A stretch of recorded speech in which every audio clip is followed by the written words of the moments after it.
So hello and welcome, आपका स्वागत है फिर से एक नई वीडियो में। इस वीडियो में हम पढ़ने वाले हैं मैक्रो इकोनॉमिक्स का chapter 4 methods of national income. Basically इस चैप्टर के अंदर ना हम फाइनली नेशनल इनकम निकालेंगे कि अगर किसी भी कंट्री की नेशनल इनकम हमको निकालनी है तो वो हम निकालते कैसे हैं, उसके कौन से मेथड्स हैं जो कि वो मेथड्स की हेल्प से हम नेशनल इनकम निकाल सकते हैं। अब इस चैप्टर को पढ़ने की ना दो अप्रोचेस हो सकती है। एक अप्रोच ये हो सकती है कि आप रट्टा मार दो, हर मेथड के हर फॉर्मूले को आप रट्टा मार दो और उससे न्यूमेरिकल कर लो, लेकिन उससे ना न्यूमेरिकल करने में आपको हार्ड होगा और ज़्यादा चांसेस है कि आपके न्यूमेरिकल्स जो है वो गलत हो जाएंगे। दूसरी अप्रोच आपकी हो सकती है कि आप इस चैप्टर को समझो, उसके बाद आप देखो कि जितने भी आपके पास मेथड्स आए हैं वो मेथड्स क्यों आए हैं, वो मेथड्स कैसे बने, उसके बाद उनके जो फॉर्मूले हैं वो कैसे बने और उन फॉर्मूले को लॉजिक की हेल्प से आप अंडरस्टैंड करो। उसकी हेल्प से ना आपको न्यूमेरिकल करने में आसानी होगी और कम चांसेस है कि आपके न्यूमेरिकल्स गलत होंगे और ज़्यादा आसान तरीके से आप न्यूमेरिकल्स अपने सोल्व कर सकते हो अगर आप पूरे चैप्टर को समझते हो। तो मैंने क्या किया है ना, मैंने इस पूरे चैप्टर को अच्छे से समझाया है। शायद वीडियो की जो लेंथ है वो इंक्रीज हो गई होगी, लेकिन जो मैंने चैप्टर को समझाया है ना, एक एक चीज़ समझाई है, एक एक फॉर्मूला कैसे हमारे पास आया, कैसे बना,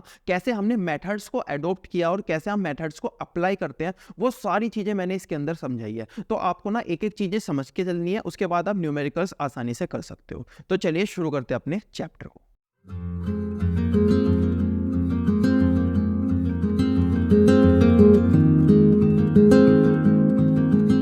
तो वीडियो स्टार्ट करने से पहले कुछ बेसिक बातें, कैसे आप इस वीडियो को देखकर मिनिमम इनपुट देकर मैक्सिमम आउटपुट निकाल सकते हो। ये बातें मैं हर वीडियो के स्टार्टिंग में बोलता हूं। अगर आपको ये बातें पहले से पता है तो आप डायरेक्टली टॉपिक 1 के ऊपर जंप कर सकते हो। सबसे पहली बात, कभी कभी चैप्टर इतना बड़ा होता है कि बच्चे को पता नहीं चल पाता कि सबसे पहले उसको ये पढ़ना है, उसके बाद उसको ये पढ़ना है, उसके बाद उसको ये पढ़ना है और इस तरीके से उसको चैप्टर फिनिश करना है। तो मैंने क्या किया है ना, मैंने हर चैप्टर को छोटे छोटे टॉपिक्स में डिवाइड किया है। अभी आपको पता होगा कि सबसे पहले आपको टॉपिक 1 पढ़ना है, उसके बाद टॉपिक 2 पढ़ना है, उसके बाद टॉपिक 3 पढ़ना है और इस तरीके से आपको अपने चैप्टर को फिनिश करना है। सेम इसी तरीके से मैंने यूट्यूब वीडियो के अंदर भी चैप्टर बना दिए हैं जिससे कि आप डायरेक्टली किसी भी टॉपिक के ऊपर जंप कर सकते हो। दूसरी बात, अभी आपको किसी भी चैप्टर को पढ़ने के लिए वीडियो का पार्ट 1, पार्ट 2, पार्ट 3 ढूंढने की जरूरत नहीं पड़ेगी। मैंने पूरा का पूरा चैप्टर सिर्फ और सिर्फ एक वीडियो में कवर किया है। तीसरी बात, इस वीडियो के अंदर जो भी आप पढ़ोगे उसके नोट्स बनाने की जरूरत आपको नहीं है। वो सारे के सारे नोट्स आपको हमारे टेलीग्राम चैनल पे मिल जाएंगे, जिसका लिंक आपको डिस्क्रिप्शन में मिल जाएगा, वहां से आप डाउनलोड कर सकते हो। फोर्थ थिंग, अगर आप कोई सा भी चैप्टर हमारे नोट्स में से पढ़ते हो और आप कोई सा भी कॉन्सेप्ट करते हुए, कोई सा भी क्वेश्चन करते हुए कहीं पे अटक जाते हो, तो उस कॉन्सेप्ट के और उस क्वेश्चन के राइट हैंड साइड में आपको एक क्लिक हियर नाम का आइकन दिखेगा। अगर आप उस पर क्लिक करते हो तो आप उस यूट्यूब की वीडियो के उस पार्ट में पहुंच जाओगे जहां पे मैंने वो वाला कॉन्सेप्ट या फिर वो वाला क्वेश्चन पढ़ाया होगा। तो आप डायरेक्टली वहां से अपने डाउट क्लियर कर सकते हो। और लास्ट चीज, बच्चे मुझसे कई बार पूछते हैं कि अगर वो इस वीडियो के सारे कॉन्सेप्ट, सारे क्वेश्चंस कर लेते हैं तो उसके अलावा भी और कुछ करने की उनको जरूरत पड़ेगी। तो अगर आप इस वीडियो के सारे कॉन्सेप्ट और क्वेश्चन सही से कर लेते हो तो आपको कुछ और करने की बिल्कुल भी जरूरत नहीं पड़ेगी। आप एग्जाम के अंदर 100 आउट ऑफ 100 मार्क्स ला सकते हो। अब शुरू करते हैं अपने चैप्टर को।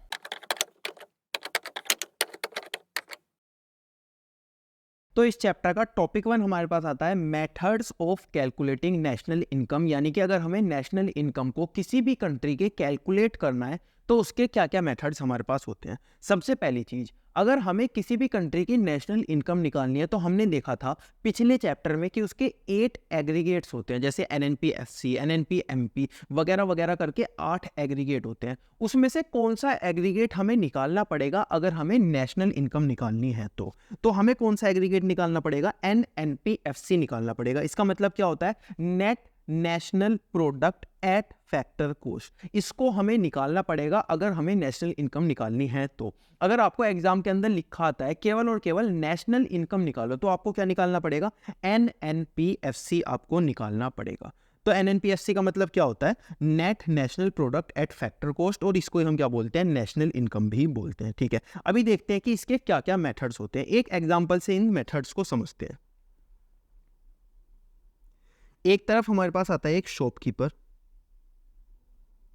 और दूसरी तरफ एक हमारे पास आता है कस्टमर। ठीक है, अभी ये जो कस्टमर है ना, इसने इस शॉपकीपर को कुछ पैसे दिए। क्या दिए? इसने इस शॉपकीपर को कुछ पैसे दिए। तो ये क्या हो गई? ये शॉपकीपर की इनकम हो गई।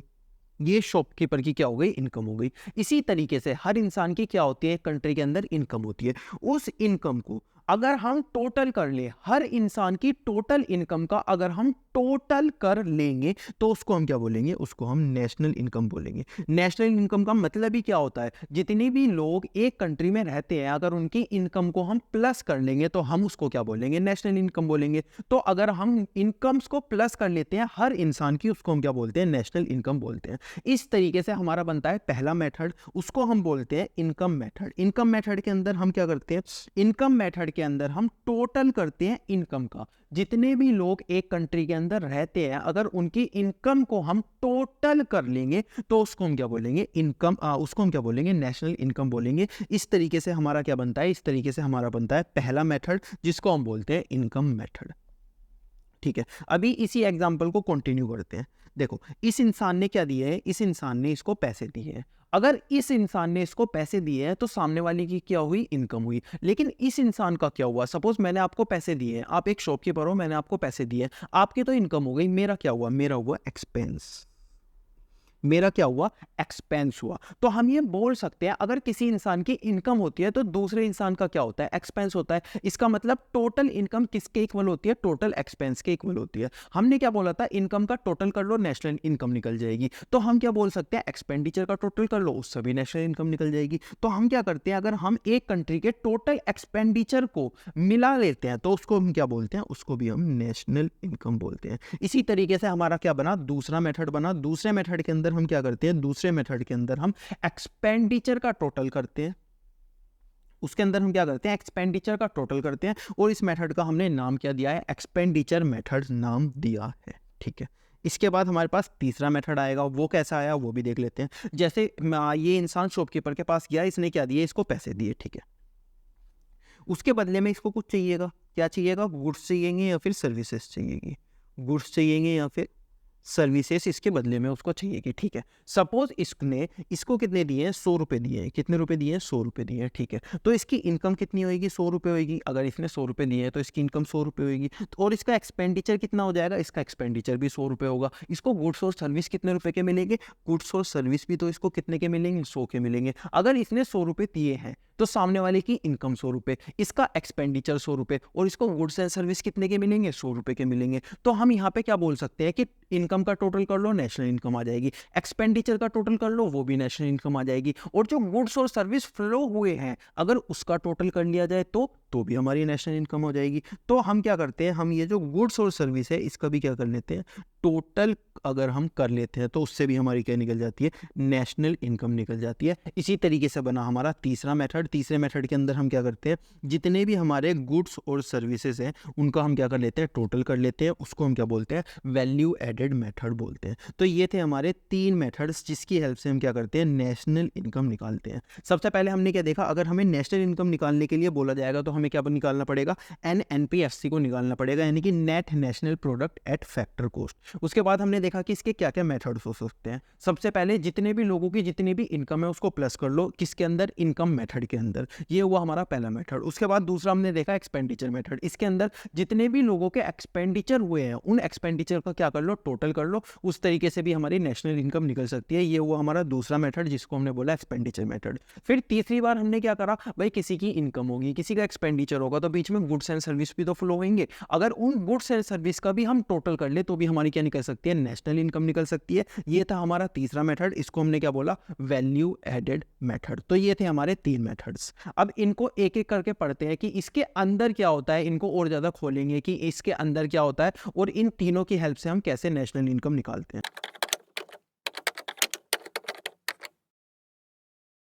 तो टॉपिक 2 के अंदर हम देखते हैं वैल्यू एडेड मेथड को। देखो अभी हमने क्या सीखा, वैल्यू एडेड मेथड के अंदर हम क्या करते हैं, टोटल गुड्स एंड सर्विसेज का क्या करते हैं, टोटल करते हैं।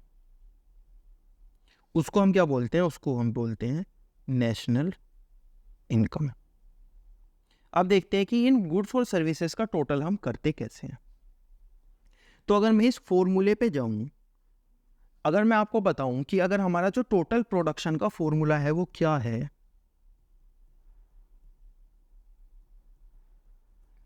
तो हम क्या बोलेंगे, value of output minus intermediate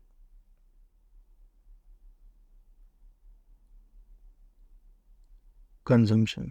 ये क्या है? Value of output minus intermediate consumption. तो अभी आपको लग रहा होगा कि ये चीज़ें अचानक से कहाँ से आ गई, वैल्यू ऑफ आउटपुट क्या होता है, इंटरमीडिएट कंजम्पशन क्या होता है, वगैरह वगैरह। तो सबसे पहले देखते हैं कि वैल्यू ऑफ आउटपुट का मतलब क्या होता है। वैल्यू ऑफ आउटपुट, ठीक है। तो वैल्यू ऑफ आउटपुट का मतलब होता है प्रोडक्शन, यानी कि उन वैल्यू के गुड्स एंड सर्विस का प्रोड्यूस होना। हमने क्या देखा था कि अगर हम टोटल प्रोडक्शन को ऐड कर देंगे तो हमारा क्या आ जाएगी? नेशनल इनकम हो जाएगी। तो इसके अंदर हम क्या करते हैं? प्रोडक्शन, वो भी टोटल किसी भी कंट्री का, उसको हम क्या बोलते हैं? वैल्यू ऑफ आउटपुट बोलते हैं। अभी आपको ये जो प्रोडक्शन है ना, ये एग्जाम के अंदर सही से नहीं दिया जाएगा, मतलब सीधा नहीं दिया जाएगा, आपको एक और फॉर्मूला लगाना पड़ेगा। उस फॉर्मूले को एक एग्जाम्पल से समझते हैं। जैसे एक इंसान है, वो ना मट्टी के बर्तन बनाता है। क्या बनाता है? मट्टी के गिलास बनाता है, मट्टी के गिलास बनाता है, ठीक है। उसके पास ना 10 ग्लासेस थे। वो मॉर्निंग में आया अपनी शॉप पे, उसने देखा उसके पास कितने ग्लासेस थे? 10 ग्लासेस बचे हुए थे। जो कल के ग्लासेस बचे हुए थे ना, वो 10 ग्लासेस उसके पास बचे हुए थे, ठीक है। उसके बाद उसने देखा कि इवनिंग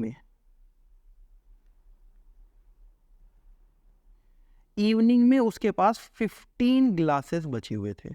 और उसने देखा कि उसने आज पूरे दिन में सेल्स कितनी की है? उसने सेल्स की है 100 ग्लासेस की। तो आप सोचोगे उसके पास तो केवल और केवल 10 ग्लासेस थे, उसमें से 15 बच भी गए और 100 सेल भी हो गए। ये कैसा पॉसिबल है? तो उसने क्या किया था? उसने थोड़ा सा ना प्रोडक्शन किया था। और वो पूरे दिन खाली तो बैठेगा नहीं ना, वो क्या करेगा? प्रोडक्शन करेगा, जब भी तो वो सेल कर पाएगा। तो उसने प्रोडक्शन किया था, ठीक है। अभी ये प्रोडक्शन कितना किया था, हमें यही तो निकालना है। हमें यही तो निकालना है कि गुड्स एंड सर्विस कितने प्रोड्यूस हुए थे। तो देखते हैं इसने प्रोडक्शन कितना किया था। सबसे पहले ये मॉर्निंग से सेल में आया, सेल से इवनिंग में आया, ठीक है।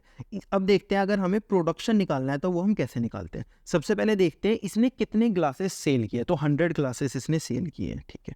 इसने सेल कितने किए हैं? 100 ग्लासेस इसने सेल किए हैं, ठीक है। उसके बाद इवनिंग में इसके पास कितने ग्लासेस बच गए? 15 ग्लासेस इसके पास इवनिंग में बच गए, जिसको कि हम इसका क्या बोल सकते हैं? क्लोजिंग स्टॉक भी बोल सकते हैं। उस दिन का क्या हो जाएगा? क्लोजिंग स्टॉक हो जाएगा। तो ये क्या है? ये मेरे पास 115 ग्लासेस ऐसे आ गए जो कि इसे पूरे दिन में जरूरत पड़ी, जिसमें से कि 100 तो इसने सेल कर दिए, 15 इसके पास अभी भी हैं। तो अब इसने प्रोडक्शन कितने किए होंगे? देखो, अगर आप स्टार्टिंग में देखोगे तो 10 इसके पास क्या थे? बचे हुए थे। तो इसके पास ओपनिंग स्टॉक कितना था? ओपनिंग स्टॉक था 10 का, जिसमें से अगर हम इसमें से 10 माइनस कर देंगे तो हमारा आंसर आ जाएगा 105। और ये 105 क्या आ जाएगा? ये आ जाएगा टोटल प्रोडक्शन। टोटल प्रोडक्शन का मतलब क्या हुआ? टोटल प्रोडक्शन का मतलब हुआ कि पूरे दिन में इसने कितने ग्लास बनाए हैं। देखो फिर से एक बार समझ लो, इसने क्या किया है? 100 क्लासेस को सेल किया है और 15 क्लासेस इसके पास बचे हैं। इन दोनों को हमने जोड़ दिया, यानी कि 115 हो गया। अब इसके पास स्टार्टिंग में कितने थे? 10 इसके पास थे। तो अब कितना बचा? 105। तो 105 कहाँ से आए होंगे? 105 इसने प्रोड्यूस किए होंगे। तो इसी तरीके से हम अपना फॉर्मूला भी बना सकते हैं। क्या फॉर्मूला बना सकते हैं? Sales plus closing stock minus opening stock, उसके वजह से हमारा क्या आ जाएगा? Total production. तो टोटल प्रोडक्शन के अगर हम फॉर्मूले की बात करें तो क्या आ जाएगा हमारे पास? Sales plus closing stock minus opening stock. ये क्या होता है? टोटल प्रोडक्शन का फॉर्मूला होता है। तो अभी तक हमने क्या देख लिया? अभी तक हमने देख लिया कि ये वैल्यू ऑफ आउटपुट का मतलब क्या होता है। वैल्यू ऑफ आउटपुट का मतलब क्या होता है? वैल्यू ऑफ आउटपुट का मतलब टोटल प्रोडक्शन हमने जितना भी किया है कंट्री के अंदर, उसको हम क्या बोलते हैं? वैल्यू ऑफ आउटपुट बोलते हैं। टोटल प्रोडक्शन का फॉर्मूला क्या होता है? टोटल प्रोडक्शन का फॉर्मूला होता है, अगर आपको टोटल प्रोडक्शन निकालना है तो आपको क्या करना पड़ेगा? सेल्स में से क्लोजिंग स्टॉक प्लस करना पड़ेगा और ओपनिंग स्टॉक माइनस करना पड़ेगा। आपके पास क्या आ जाएगा? टोटल प्रोडक्शन आ जाएगा। अब देखते हैं ये जो इंटरमीडिएट गुड्स आया है यहाँ पर, ये तो हमने देख लिया वैल्यू ऑफ आउटपुट क्या होता है। अब देखते हैं ये जो इंटरमीडिएट गुड्स आया है ये क्या भला है? ये इसका मतलब क्या होता है? तो देखो इसको भी एक एग्जांपल से समझते हैं।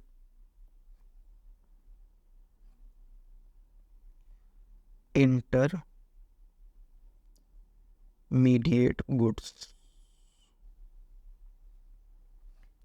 एक एग्जांपल लेते हैं। सपोज ना एक फार्मर था। क्या था? एक फार्मर था। इसने क्या किया ना, 400 रुपीज़ की कॉटन उगाई। 400 रुपीज़ की क्या हो गई? कॉटन उगाई। इसने क्या किया, 400 रुपीज़ की कॉटन उगाई, और उस कॉटन को उगाने के लिए इसके पास कितने पैसे लगे, 0 पैसे लगे। इसके पास कुछ सीड्स रखे थे, लैंड थी, सीड्स को लैंड पे डाला, पानी वानी दिया, पानी वानी फ्री में मिल जाता है, और इसने क्या किया, 400 रुपये की कॉटन उगा ली। ठीक है, अभी ये क्या है, एक फैक्ट्री के पास, किसके पास किया, फैक्ट्री के पास किया। इसने ये जो 400 रुपये की कॉटन थी ना, ये जो 400 रुपये की क्या थी, कॉटन थी, इसने ये कॉटन को इस फैक्ट्री को सेल कर दिया। इस फैक्ट्री ने ना इस कॉटन की हेल्प से 600 रुपीज़ का क्लॉथ बना दिया। क्या बना दिया, 600 रुपीज़ का क्लॉथ बना दिया। अभी इस फैक्ट्री ने ना ये 600 का क्लॉथ फर्दर बेच दिया किसको, शॉपकीपर को। किसको बेच दिया, शॉपकीपर को बेच दिया। कितने का, 600 का क्लॉथ। ठीक है, इसके बाद इस शॉपकीपर ने इस क्लॉथ से क्या किया, इस क्लॉथ से 1000 रुपए की इसने शर्ट बनाती। क्या बनाती, 1000 रुपए की शर्ट बनाती, और फाइनली इसको ना कंज्यूमर जो था उसने क्या कर लिया, कंज्यूम कर लिया। कंज्यूमर ने क्या कर लिया, इसको कंज्यूम कर लिया, 1000 रुपए की शर्ट खरीद के इसको कंज्यूम कर लिया। तो ये अभी तक हमारा एग्जाम्पल है। क्या एग्जाम्पल है, एक फार्मर था, 400 रुपए की कॉटन थी उसके पास, उसने उगाई थी, 400 की उसने फैक्ट्री को बेच दी, उसने 600 का क्लॉथ बना दिया, 600 का क्लॉथ उसने शॉपकीपर को बेच दिया, उसने उसकी शर्ट बना दी 1000 रुपए की, और उसके बाद क्या कर दिया, कंज्यूमर को उसको वो वाली गुड्स मिल गई। ठीक है, अभी मैं आपसे बोलता हूँ कि अब ना हमें क्या निकालनी है, नेशनल प्रोडक्ट नेशनल इनकम निकालनी है। उसके लिए हमारे पास जितने भी फाइनल प्रोडक्ट आए हैं, जितने भी गुड्स एंड सर्विसेज बने हैं, उन सबको क्या कर देंगे, हम प्लस कर देंगे। ठीक है, तो आप स्टार्ट करो करना। सबसे पहले क्या करोगे, 400 रुपीज़ को प्लस करोगे। ठीक है, उसके बाद क्लॉथ कितने रुपए का बना है, 600 रुपीज़ का बना है। ठीक है, उसके बाद शर्ट कितने रुपए की बनी है, 1000 रुपीज़ की बनी है। तो आपके पास नेशनल इनकम क्या आ जाएगी, 2000 आ जाएगी। पर ये नेशनल इनकम ना गलत है। क्यों गलत है, एक बार देखते हैं। देखो हमने क्या किया है, ये 600 रुपीज़ हमने प्लस किया है। ठीक है, 600 रुपीज़ के अंदर क्या क्या आता है, इस 600 रुपीज़ के अंदर 400 रुपये का तो क्लॉथ आएगा जो इसने क्लॉथ लगाया था, और उसके बाद क्या आएगा, 200 रुपये की मेहनत आएगी जो कि फैक्ट्री ने की है। ठीक है, अगर हम इस 1000 रुपये को देखेंगे तो इसके अंदर क्या आएगा, इसके अंदर 600 रुपीज़ का तो ये वाला आएगा, शॉपकीपर ने जो क्लॉथ खरीदा था वो आएगा। ठीक है, और इसके बाद 400 रुपीज़ का क्या आएगा, 400 रुपीज़ की इसके पास वो वाली मेहनत आएगी जो कि शॉपकीपर ने अपनी मेहनत खुद से की है। तो मैं आपसे क्या बोलता हूँ, ये जो 400 रुपये की चेंज है, जो 400 रुपये का ये वाला कॉटन इसने यहाँ पे लगाया है, ये 400 रुपये तो हम एक बार ऐड कर चुके हैं, तो हम इसको दोबारा क्यों कर रहे हैं। और इसी तरीके से ये जो इसने 600 रुपये की चीज़ यहाँ पे लगाई है, यानी कि जो इसने क्लॉथ यूज़ किया है, वो 600 रुपीज़ भी हम ऑलरेडी ऐड कर चुके हैं। तो आपको नहीं लगता यहाँ पे डबल काउंटिंग हो गई है। 400 रुपये को एक बार ऐड हमने कहाँ पे किया, ये वाला जहाँ पे येलो हाईलाइटर हुआ है, जहाँ पे क्या हुआ है, येलो हाईलाइटर हुआ है, और ये 400 रुपये की, यानी कि हमने दो जगह सेम चीज़ को ऐड कर दिया। इसी तरीके से 600 को भी हमने दो बार ऐड कर दिया। तो यहाँ पे क्या हो गया, यहाँ पे डबल काउंटिंग हो गई। डबल काउंटिंग यानी कि हमने चीज़ों को डबल डबल ऐड कर दिया। इससे क्या हो जाएगी, हमारी नेशनल इनकम अननेसेसरी इंक्रीज हो जाएगी। हमें लगेगा हमारी कंट्री ग्रोथ कर रही है, हम सोचेंगे कि हमारी कंट्री ग्रोथ कर रही है, लेकिन हमें बाद में पता चलेगा कि हमारी तो यहाँ पर ही गलती थी। तो हमारी यहाँ पे कौन सी प्रॉब्लम अराइज हो जाती है, हमारी यहाँ पे डबल काउंटिंग की प्रॉब्लम अराइज हो जाती है। अब इस डबल काउंटिंग की प्रॉब्लम से निपटने के लिए हमने क्या किया, इसका एक सॉल्यूशन बनाया। इसका सॉल्यूशन क्या बनाया, अगर हमारे पास ये 2000 रुपीज़ के गुड्स आ जाते हैं, इन वाले गुड्स के 2000 रुपीज़ के हमारे पास ये क्या हो रहा है भाई, 2000 रुपीज़ के हमारे पास क्या आ जाते हैं, गुड्स आ जाते हैं। तो हमें क्या करना पड़ेगा ना, जितना भी रॉ मटेरियल इन लोगों ने लगाया है, रॉ मटेरियल क्या क्या लगाया है, जैसे कि यहाँ पे 400 रुपये लगाए हैं इसने कॉटन की फॉर्म में, यहाँ पे 600 रुपये लगाए हैं इसने क्लॉथ की फॉर्म में, उसको क्या करना पड़ेगा, माइनस करना पड़ेगा।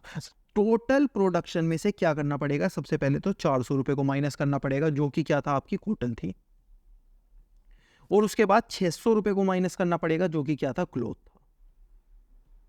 उसके बाद हमारी नेशनल इनकम कितनी आ जाएगी, ₹1000 नेशनल इनकम हमारी आ जाएगी। अब ये जो नेशनल इनकम आई है ना, ये सही नेशनल इनकम आई है। तो हम ये जो डबल काउंटिंग की प्रॉब्लम होते हैं, इससे निपटने के लिए हमें क्या करना पड़ता है, इससे निपटने के लिए हमको यहाँ पे इंटरमीडिएट गुड्स, जो हमारा रॉ मटेरियल लगा है, उसको क्या करना पड़ता है, माइनस करना पड़ता है। और रॉ मटेरियल को ही तो हम बोलते हैं इंटरमीडिएट गुड्स। तो अब हमको समझ में आ गया कि यहाँ पे ये जो इंटरमीडिएट गुड्स आया है, इसको हमने माइनस क्यों किया। क्यों किया हमने इसको माइनस, क्योंकि हमारे पास डबल काउंटिंग कि क्या हो रही थी, प्रॉब्लम अराइज हो रही थी, और उस प्रॉब्लम से बचने के लिए हमने क्या किया है, टोटल प्रोडक्शन में से इंटरमीडिएट कंजम्पशन को माइनस किया है। क्यों माइनस किया है? जिससे कि जो हमारी डबल काउंटिंग की प्रॉब्लम आ रही थी वो क्या हो जाए, हट जाए। तो इस तरीके से हमारा इस वाले मेथड के अंदर नेशनल इनकम निकालने का फॉर्मूला बना, total production equal to value of output, यानी कि जो फाइनल आउटपुट निकला, माइनस इंटरमीडिएट कंजम्पशन। ठीक है, इसके बाद ये जो मेथड है ना, ये हमको ना एक बहुत ज़्यादा अजीब सी चीज़ करता है। अजीब सी चीज़ क्या करता है? ये बोलता है कि मैं नेशनल इनकम तुमको निकाल के दूंगा। हमने क्या सीखा है कि जो हमारी जो नेशनल इनकम होती है वो होती है NNPFC। ये हमने सीखा है टॉपिक 1 के अंदर, जो हमारी नेशनल इनकम होती है NNPFC होती है। लेकिन ये क्या बोलता है कि मैं जो निकाल के दूंगा ना, मैं GDP-MP आपको निकाल के दूंगा। क्या दूंगा? GDP-MP आपको निकाल के दूंगा। हमें गुस्सा आ जाएगा, यार तूने कहा था नेशनल इनकम निकालेगा, तूने GDP-MP क्या निकाल दिया। तो हम क्या करते हैं ना, GDP-MP से निपटने का एक फॉर्मूला बनाते हैं। हमको क्या चाहिए? हमको चाहिए NNPFC चाहिए, जिससे कि हम नेशनल इनकम निकाल सके। हमारे पास क्या है? GDP-MP। हमारे पास क्या निकला है? GDP-MP निकला है। अभी देखो, पिछले चैप्टर्स के अंदर हम क्या करते थे? पिछले चैप्टर्स के अंदर हम सीखते थे कि अगर हमें ग्रोस से नेट पे जाना है, किससे? ग्रोस से नेट पे जाना है, तो हमको क्या करना पड़ेगा? माइनस करना पड़ेगा डेप्रिसिएशन। और इससे नेट से ग्रोस पे आना है तो प्लस करना पड़ेगा डेप्रिसिएशन। इसी तरीके से हमने डोमेस्टिक प्रोडक्ट और नेशनल प्रोडक्ट के अंदर देखा था। डोमेस्टिक प्रोडक्ट से नेशनल प्रोडक्ट पे जाना है तो NFIA को प्लस कर दो, नेशनल प्रोडक्ट से डोमेस्टिक प्रोडक्ट पे आना है तो NFIA को क्या कर दो? माइनस कर दो। उसके बाद अगर हमको क्या बचा था? फैक्टर कॉस्ट और मार्केट प्राइस। अगर हमें फैक्टर कॉस्ट से मार्केट प्राइस पे जाना है तो नेट इनडायरेक्ट टैक्सेस को प्लस कर दो, और अगर इधर से इधर जाना है तो नेट इनडायरेक्ट टैक्सेस को माइनस कर दो। ये क्या पढ़ा है? हमने पिछले चैप्टर्स में पढ़ा है। तो अभी इन्हीं चीज़ों को हम लगाएंगे। सबसे पहले देखते हैं नेट और ग्रोथ को। हमें कहाँ से कहाँ जाना है? ग्रोथ से नेट पे जाना है। हम लेफ्ट की तरफ क्यों जा रहे हैं? क्योंकि हमारे पास क्या है? GDP-MP। हमें निकालना क्या है? NNP-MP। तो हम इधर की तरफ जाके वो चीज़ निकाल लेंगे। ठीक है, तो हमारे पास क्या है? G है और N है, तो हमें G से N पे जाना है। अगर G से N पे जाते हैं तो हमें क्या करना पड़ता है? माइनस करना पड़ता है डेप्रिसिएशन। तो इसी तरीके से हम क्या करेंगे? माइनस करेंगे डेप्रिसिएशन। ठीक है, उसके बाद क्या होता है? यहाँ पे आता है DP और NP। अगर हमें DP से MP पे जाना है, पे जाना है तो प्लस करना पड़ता है NFIA। हमें क्या करना पड़ता है? प्लस करना पड़ता है NFIA। ठीक है, इसी तरीके से अगर हमें मार्केट प्राइस से फैक्टर कॉस्ट पे जाना है, क्या जाना है? मार्केट प्राइस से फैक्टर कॉस्ट पे जाना है, तो मार्केट प्राइस से फैक्टर कॉस्ट पे जाने के लिए हमें माइनस करना पड़ता है NIT। इस तरीके से हमारा क्या बन जाता है? फॉर्मूला बन जाता है, जिसकी हेल्प से हम क्या करेंगे? हम NNPFC निकालेंगे। NNPFC कैसे निकालेंगे? सबसे पहले तो हम इस फॉर्मूले की हेल्प से, इस वाले फॉर्मूले की हेल्प से, जो ये हमको यहाँ पे हमने देखा था, इसकी हेल्प से हम क्या निकाल लेंगे? GDP-MP निकाल लेंगे। GDP-MP निकाल लेंगे, उसमें से डेप्रीशिएशन को माइनस करके, NFIA को प्लस करके, और NIT यानी कि नेट इनडायरेक्ट टैक्सेस को माइनस करके हमारे पास क्या आ जाएगा? फाइनल NNPFC आ जाएगा, और इसको हम क्या बोल देंगे? नेशनल इनकम बोल देंगे। तो अभी हमें नेशनल इनकम निकालने के लिए कितना कुछ करना पड़ेगा उसको एक बार शॉर्ट में देख लेते हैं। आपके नोट्स में ये बहुत ज़्यादा शॉर्ट में लिखा हुआ है। ठीक है,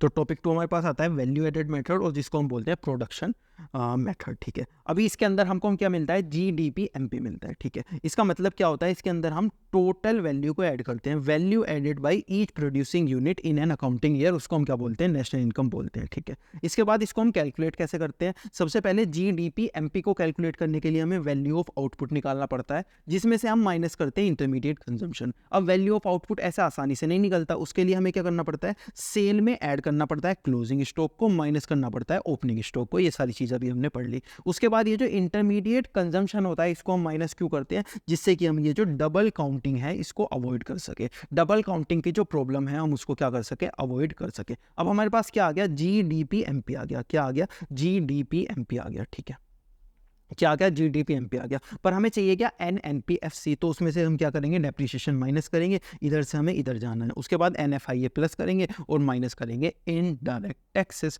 तो इसकी हेल्प से हम क्या निकाल लेंगे यहाँ पे नेशनल इनकम हम यहाँ पर निकाल लेंगे। ठीक है, अभी ये जो प्रॉब्लम ऑफ डबल काउंटिंग होती है ये क्या होती है, कभी कभी हम क्या करते हैं, हम डिफरेंट गुड्स को, फाइनल और इंटरमीडिएट गुड्स को क्या कर लेते हैं, इकट्ठा कर लेते हैं, मोर देन वंस काउंट कर लेते हैं। अगर कोई भी गुड या service more than one count हो जाती है तो उसको हम क्या बोलते हैं, डबल काउंटिंग बोलते हैं। अब इससे बचने के क्या क्या रास्ते हैं, सबसे पहले तो फाइनल आउटपुट और दूसरा है value added method. Final output और वैल्यू एडेड मेथड क्या होता है यहीं पे देख लेते हैं। देखो, अगर हमें फाइनल आउटपुट निकालना है, जैसे कि हमने वहाँ पे क्या देखा था, 400 की शर्ट थी, उसके बाद वो कितने की हो गई थी, 600 की हो गई थी, उसके बाद वो कितने की हो जाएगी, 1000 की हो गई थी। तो देखो, सबसे आसान तरीका तो ये है, केवल और केवल इसकी वैल्यू ले लो, इनकी वैल्यू तुम लो ही मत, इनको इग्नोर कर दो, इसको भी इग्नोर कर दो, तुम किसकी वैल्यू ले लो, तुम केवल और केवल फाइनल इसकी वैल्यू ले लो। तो उससे क्या हो जाएगा, आपका ना तो डबल काउंटिंग होगी ना कुछ होएगा। तो इसको हम क्या बोलते हैं, इसको हम बोलते हैं फाइनल आउटपुट। अगर हम फाइनल आउटपुट ले लेंगे तो हमारी डबल काउंटिंग वैसे ही अवॉइड हो जाएगी। ठीक है, और दूसरा वैल्यू एडेड। वैल्यू एडेड मतलब इनके बीच में जो डिफरेंस है, जैसे इनके बीच में डिफरेंस कितना है 200, इसके बीच में डिफरेंस कितना है 400, और यहाँ पे क्या था, ये किससे स्टार्ट हुआ था, ये 0 से स्टार्ट हुआ था। अगर आपको याद होगा तो फार्मर ने क्या किया था, एक भी रुपया नहीं लगाया था, तो इसके बीच में डिफरेंस कितना था 400। तो हम क्या करेंगे, यहाँ पे 400 को ऐड करेंगे सबसे पहले, उसके बाद 200 को ऐड करेंगे, उसके बाद 400 को ऐड करेंगे, तो हमारे पास क्या आ जाएगा 1000 आ जाएगी। यहाँ की नेशनल इनकम और यहाँ की नेशनल इनकम बिल्कुल सेम आ जाएगी। तो ये दो तरीके हैं जिससे कि हम क्या कर सकते हैं, जो हमारी डबल काउंटिंग है उसको अवॉइड कर सकते हैं। तो डबल काउंटिंग सबसे पहले हम फाइनल आउटपुट से कर लेंगे, यानी कि फाइनल गुड्स एंड सर्विस है उसको ले लेंगे केवल, और वैल्यू एडेड में जितनी भी वैल्यू एडेड हुई है, यानी कि फार्मर ने अपनी तरफ से कितनी वैल्यू एडेड की है, फार्मर ने अपनी तरफ से 400 रुपये की वैल्यू ऐड की है, उसके बाद जो फैक्ट्री थी उसने 200 रुपये की वैल्यू ऐड की थी, उसके बाद 400 रुपये की वैल्यू ऐड किसने की थी, जो शॉपकीपर था, उसके बाद वो कंज्यूमर के पास पहुंच गई थी। तो इन सबको प्लस करके भी हम क्या निकाल सकते हैं, नेशनल इनकम निकाल सकते हैं। अभी देखो, इस चीज़ में ना कंफ्यूज मत होना कि यार ये क्या चीज़ आ गई, हमने तो अलग सा फॉर्मूला पढ़ा था, वो फॉर्मूला ये फॉर्मूला नहीं है। इस चीज़ में बिल्कुल भी कंफ्यूज मत होना, ये डबल काउंटिंग का कॉन्सेप्ट आप अलग रखो, और ये जो फॉर्मूला था ना हमारा, ये वाला फॉर्मूला, ये अलग रखो, तो आप बिल्कुल भी कंफ्यूज नहीं होंगे। अगर एक बार कंफ्यूज होते हो तो फिर से पूरा का पूरा कॉन्सेप्ट एक बार आप पढ़ सकते हो।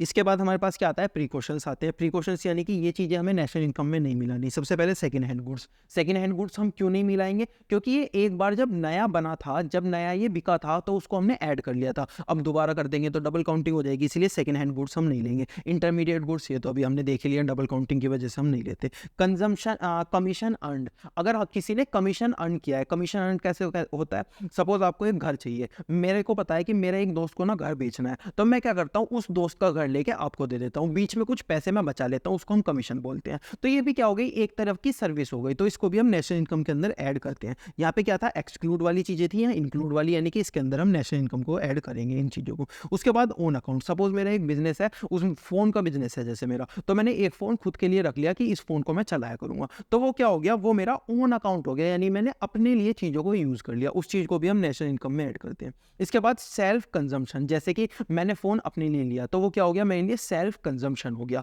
वो उसको भी हम क्या करते हैं, नेशनल इनकम के अंदर ऐड करते हैं। क्यों, क्योंकि मैं बिजनेस चला रहा हूं, तो मेरे प्रॉफिट में से ही तो गया ना वो फोन। अगर वो फोन मैं नहीं खरीदता तो उसका क्या होता, उसका जो भी प्रॉफिट होता वो मुझे मिल जाता, तो मुझे प्रॉफिट नहीं मिला। क्यों नहीं मिला, क्योंकि मैंने उस चीज को ले लिया, तो वो प्रॉफिट क्या होगा, कंसिडरेशन हो गया, इसीलिए मैंने इन चीजों को नेशनल इनकम के अंदर ऐड किया। Rent of owner occupied house, जैसे मैंने एक हाउस ऑक्यूपाइड कर रखा है, मैंने उसका रेंट देता हूं, तो वो भी क्या होगा, नेशनल इनकम के अंदर ऐड होगा। इसके बाद सर्विस सेल्फ ऑक्यूपाइड, जैसे मेरे को सर्विस देने की कुछ चीज़ है, जैसे मैं सीए हूँ, तो मैं अपनी सर्विसेज खुद भी ले लेता हूँ, जैसे अपनी टैक्स खुद ही मैं फाइल कर लेता हूँ, तो वो क्या कर लिया, मैंने सर्विसेज अपनी खुद ले ली, तो उसको भी हम नेशनल इनकम के अंदर ऐड करते हैं। सर्विसेज का रेट क्या होगा, मार्केट रेट, जैसे टैक्स रिटर्न की फाइल करने का 5000 रुपये का रेट चल रहा है मार्केट के अंदर, तो हम कितने पे लेंगे उस सर्विस को, 5000 रुपये पे लेंगे। तो ये क्या था, कुछ चीज़ें हमें एक्सक्लूड करनी थी, कुछ चीज़ें हमें इंक्लूड करनी थी।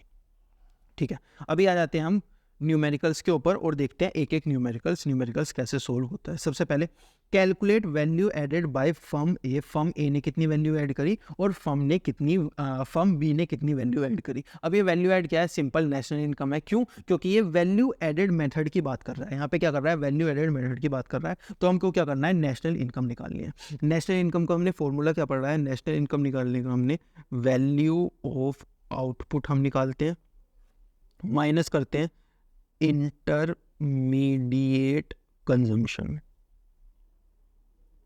हम माइनस क्या करते हैं, इंटरमीडिएट कंजम्पशन माइनस करते हैं। और इसे निकालने का क्या है हमारे पास formula, sales plus closing stock minus opening stock. अगर हमें वैल्यू ऑफ आउटपुट निकालना होता है ये। अब हमें क्या निकालना है, फर्म ए का निकालना है सबसे पहले, उसके बाद फर्म बी का निकालना है। ठीक है, परचेज बाय फर्म ए ने परचेज किया कितने का, 60 का। तो फर्म ए ने अगर परचेज किया होगा तो वो क्या हो जाएगा, उसके लिए इंटरमीडिएट गुड्स हो जाएगा। तो हम माइनस के इधर क्या लिख देंगे, 60 लिख देंगे एज अ इंटरमीडिएट गुड्स। उसके बाद सेल बाय फर्म बी ने क्या किया है, सेल किया है 180 रुपीज़ का। तो यहाँ पे क्या हुआ है, सेल हुआ है 180 रुपीज़ का, यानी कि इसकी जगह हम क्या लिख देंगे, 180 रुपीज़ लिख देंगे, लेकिन फर्म बी के कॉलम में। ठीक है, परचेज बाय फर्म ए ने क्या किया है, परचेज किया है from firm B. Firm A ने परचेज किया है फर्म बी से कितने रुपए का, 100 रुपीज़ का। ये क्या है, ये डबल वो रखी है, मतलब डबल टाइपिंग हो रखी है, कोई टाइपिंग एरर है।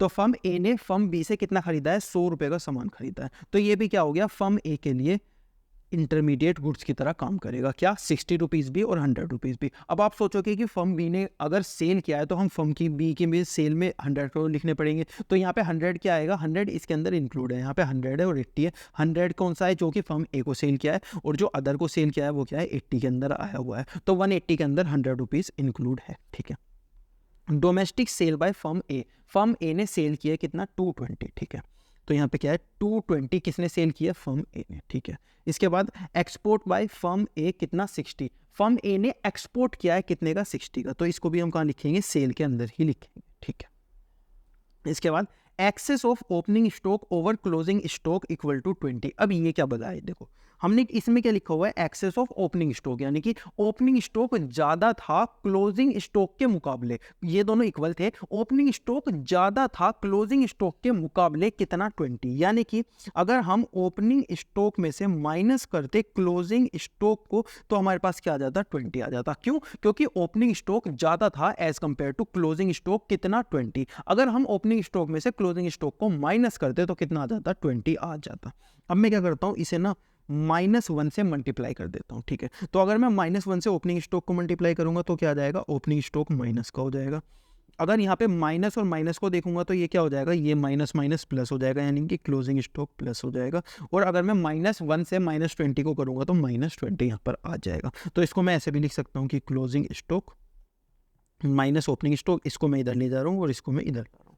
Closing stock minus opening stock equal to -20, ये तो -20 रहेगा। तो क्लोजिंग स्टॉक और ओपनिंग स्टॉक -20 आ गया। किस फर्म के बारे में बात हो रही है, ए के बारे में बात हो रही है, यानी कि यहाँ से हम क्या कर देंगे, -20 कर देंगे। इन दोनों की जगह हमने क्या लिख दिया, -20 लिख दिया। ठीक है, इसके बाद excess of closing stock over opening stock. इस बार क्या है, क्लोजिंग स्टॉक ज्यादा है, तो हम क्या करेंगे, अगर हम क्लोजिंग स्टॉक में से माइनस करते हैं ओपनिंग स्टॉक को तो हमारे पास कितना बच जाएगा, 30 हमारे पास बच जाएगा। कितना बच जाएगा, 30 हमारे पास बच जाएगा। ये किसकी बात हो रही है, फर्म बी की, यानी कि closing stock minus opening stock. इस बार -1 से मल्टीप्लाई करने की जरूरत नहीं है, क्यों, क्योंकि इन्होंने हमें डायरेक्ट दिया हुआ है। तो हम यहाँ क्या करेंगे, +30 करेंगे। यहाँ प्लस क्यों किया, क्योंकि यहाँ पे +30 बचा हुआ है, और यहाँ माइनस क्यों किया, क्योंकि यहाँ पे -20 बचा हुआ है। ठीक है, इसके बाद purchase by firm B from firm A 100, यानी कि फर्म बी ने फर्म ए से परचेज किया है कितना, 100। ये इसके लिए क्या हो जाएगा, इंटरमीडिएट गुड्स हो जाएगा। अब इसने सेल किया होगा तो हमें यहाँ पे भी लिखना पड़ेगा, नहीं लिखना पड़ेगा। क्यों, क्योंकि ये जो 220 है उसके अंदर वो 100 जो है ऑलरेडी इंक्लूड है। अब हम क्या करेंगे, इसको सोल्व कर देंगे। तो यहाँ पे कितना हो जाएगा, 280 -20 यानी कि 260 -160, तो यहाँ पे हो जाएगा हमारा 100। ठीक है, उसके बाद फर्म बी की अगर हम निकालने जाए तो 180, 210 और 110, तो ये हो गई इसकी वैल्यू एडेड। अगर हम केवल और केवल फर्म ए की नेशनल इनकम निकालना चाहे और फर्म बी की नेशनल इनकम निकालना चाहे तो ये, अगर हमसे टोटल नेशनल इनकम पूछी होगी तो हम क्या करेंगे, इन दोनों को प्लस करके बता देंगे। तो ये क्या था, ये था इस वाले क्वेश्चन का सॉल्यूशन। अभी चलते हैं अपने क्वेश्चन 2 के ऊपर, जो कि है find gross domestic product by firm A. क्या निकालना है, gross domestic product at market price. अगर कुछ नहीं लिखा तो मार्केट प्राइस। और देखो हमने पढ़ा क्या था, हम वैल्यू एडेड मेथड पढ़ रहे हैं, जिसके अंदर हम क्या निकालते हैं, जीडीपी एमपी निकालते हैं। तो अगर यहाँ पे कुछ नहीं भी लिखा तो भी हमें पता चल जाएगा कि हमें क्या निकालना है, जीडीपी एमपी ही निकालना है। ठीक है, तो फर्म ए का जीडीपी एमपी हम निकालते हैं। ठीक है। जीडीपी एमपी निकालने का फॉर्मूला क्या था, फॉर्मूला अभी मैं नहीं लिख रहा, फॉर्मूला क्या था, value of output minus intermediate consumption. अगर वैल्यू ऑफ आउटपुट निकालना है sale plus closing stock minus opening stock, ठीक है। Purchase of firm factor input by firm A यानी कि 5 लाख, इसने क्या किया है, परचेज किया है 5 लाख, तो ये क्या बच जाएगा, इसका इंटरमीडिएट गुड्स बन जाएगा। तो हम यहाँ लिख देते हैं 5 लाख, के का मतलब 30 होती है, 5 लाख, ठीक है। इसके बाद purchase of non factor inputs 2 lakh, यानी कि नॉन फैक्टर इनपुट्स। आप सोचोगे कि ये इंटरमीडिएट गुड्स है, लेकिन हमने क्या देखा था कि नेशनल इनकम के अंदर, इससे पहले चैप्टर में हमने पढ़ा था कि नेशनल इनकम के अंदर केवल और केवल हम फैक्टर इनपुट्स यानी कि फैक्टर सर्विसेज ऐड करते हैं। अगर नॉन फैक्टर सर्विसेज हैं तो उसको ऐड नहीं करते, तो 2 लाख रुपीस को हम ऐड नहीं करते। इसीलिए मैंने बोला था कि ये सारे चैप्टर्स जो है ना वो लिंक है, एक पढ़ो उसके बाद दूसरे, तीसरा पढ़ो उसके बाद चौथा पढ़ो, ऐसे सीरियल वाइज इसको पढ़ो तो ये आपको समझ में आएगा, ठीक है। तो 2 लाख का हमें कुछ नहीं करना इस क्वेश्चन के अंदर। Sale by firm A, firm A ने सेल किया है कितना, 10 लाख, ठीक है। तो 10 लाख रुपीस इन्होंने सेल किया है, ओके। इसके बाद import of raw material by firm A from rest of world. आप सोचो कि ये इंटरमीडिएट गुड्स है तो ये कहाँ आना चाहिए, यहाँ पे आना चाहिए 50,000, लेकिन ये यहाँ पर नहीं आएगा। ये यहाँ पर क्यों नहीं आएगा, क्योंकि इसने ये रेस्ट ऑफ वर्ल्ड से खरीदा है, इसने ये गुड्स इंपोर्ट किए हैं। अब इसने ये गुड्स इंपोर्ट किए हैं तो इसको हम क्यों नहीं लिखते। देखो, अगर आपने यूएसए से सामान मंगाया है, यूएसए से इंडिया के अंदर आपने अगर सामान मंगाया है कोई भी, सपोज आपने पैसे किसको दिए होंगे, पैसे आपने दिए होंगे यूएसए को, तो यूएसए की जीडीपी में वो ऐड हुआ होगा, वो हमारी जीडीपी में तो ऐड नहीं हुआ ना, तो हम उसको माइनस क्यों करेंगे। वो इंटरमीडिएट गुड्स हमारे लिए जब होता जब हम अपनी कंट्री के अंदर से सामान खरीदते। अगर हम बाहर से सामान खरीदते हैं तो वो जीडीपी में किसकी ऐड होगा, किसकी नेशनल इनकम में ऐड होगा, यूएसए की। हमारे लिए तो नहीं ऐड हुआ ना वो, हम क्यों करते हैं इंटरमीडिएट गुड्स, हम माइनस क्यों करते हैं, जिससे कि डबल काउंटिंग ना हो। हमने एक बार ही ऐड नहीं किया तो हम माइनस क्यों करें, हम तो माइनस नहीं करेंगे, तो हम माइनस नहीं करेंगे अगर रेस्ट ऑफ वर्ल्ड से हमने इंटरमीडिएट गुड्स मंगाए होंगे तो, ठीक है। Excess of opening stock over closing stock 1 lakh, यानी कि अगर हमारा ओपनिंग स्टॉक ज़्यादा है तो ओपनिंग स्टॉक में से अगर हम क्लोजिंग स्टॉक को माइनस करेंगे तो कितना आ जाएगा, 1 लाख आ जाएगा। तो हम यहाँ पे क्या करेंगे, 1 लाख को माइनस कर देंगे, 1 लाख को माइनस कर देंगे। यहाँ पे हमारा क्या लिखा था, 500 के लिखा हुआ था, तो हमारी क्या आ जाएगी वैल्यू, यहाँ पे आ जाएगी 9 - 5 4 लाख रुपीस आ जाएगी, क्या, जीडीपी एमपी। और ये चीज़ इन्होंने हमसे क्या की थी, पूछी थी, ठीक है। अभी चलते हैं क्वेश्चन 3 की तरफ, जो कि हमसे बोल रहा है gross value added at factor cost, यानी कि जीडीपी। वैल्यू एडेड का मतलब क्या होता है, डोमेस्टिक प्रोडक्ट, पहले हम पढ़ चुके हैं। जीडीपी एट फैक्टर कॉस्ट यानी कि जीडीपी आपको करना पड़ेगा, ठीक है। हम क्या निकालते हैं, सबसे पहले जीडीपी एमपी निकालते हैं, जो कि हम इस मेथड के अंदर तो हमें ये निकालना आता है, तो सबसे पहले वो निकालते हैं। उसके बाद जब हमारा जीडीपी एमपी निकल जाएगा, क्या निकल जाएगा, जीडीपी एमपी निकल जाएगा। इन्होंने हमसे बोला क्या है, जीडीपी एफसी निकालने के लिए हमसे बोला है, क्या निकालने को बोला है, जीडीपी एफसी हमसे निकालने के लिए बोला है। तो हम क्या करेंगे, हम सिंपल चीज़ लगाएंगे, क्या, जी से जी पे जाने के लिए हम क्या करते हैं, जी से जी पे जाने के लिए हम करते हैं माइनस डेप्रिसिएशन, सॉरी, जी से जी पे जाने के लिए तो हम कुछ भी माइनस नहीं करेंगे, क्यों, क्योंकि दोनों तरफ जी है तो हम तो कुछ भी यहाँ पे नहीं कर पाएंगे। डीपी से डीपी से कुछ नहीं कर पाएंगे, लेकिन एमपी से एफसी पे जाने के लिए हम बहुत कुछ कर सकते हैं। क्या कर सकते हैं, हम माइनस करते हैं net indirect taxes. Net indirect taxes के अंदर क्या आता था, टैक्सेस माइनस सब्सिडीज। पिछले चैप्टर्स में हमने सब कुछ ये चीज़ें पढ़ी हुई है, ठीक है। अब एक एक करके सोल्व करते हैं। सबसे पहले सेल किया है इसने 80,000, तो हम यहाँ क्या करेंगे, सेल लिख देंगे, ठीक है। उसके बाद चेंज इन स्टॉक हुआ है, चेंज इन स्टॉक क्या है, पॉजिटिव है, यानी कि ओपनिंग ज़्यादा था क्लोजिंग के मुकाबले, तो हम इसको क्या कर देंगे, डायरेक्टली ऐड कर देंगे, ठीक है। इसके बाद सब्सिडरीज 200, यानी कि सब्सिडरीज कितनी है, 200, तो हम क्या लिख देंगे, सब्सिडरीज के नीचे 200 लिख देंगे, ठीक है। इसके बाद consumption of fixed capital. Consumption of fixed capital का मतलब क्या होता है, डेप्रिसिएशन। ये डेप्रिसिएशन का दूसरा नाम होता है, याद कर लेना।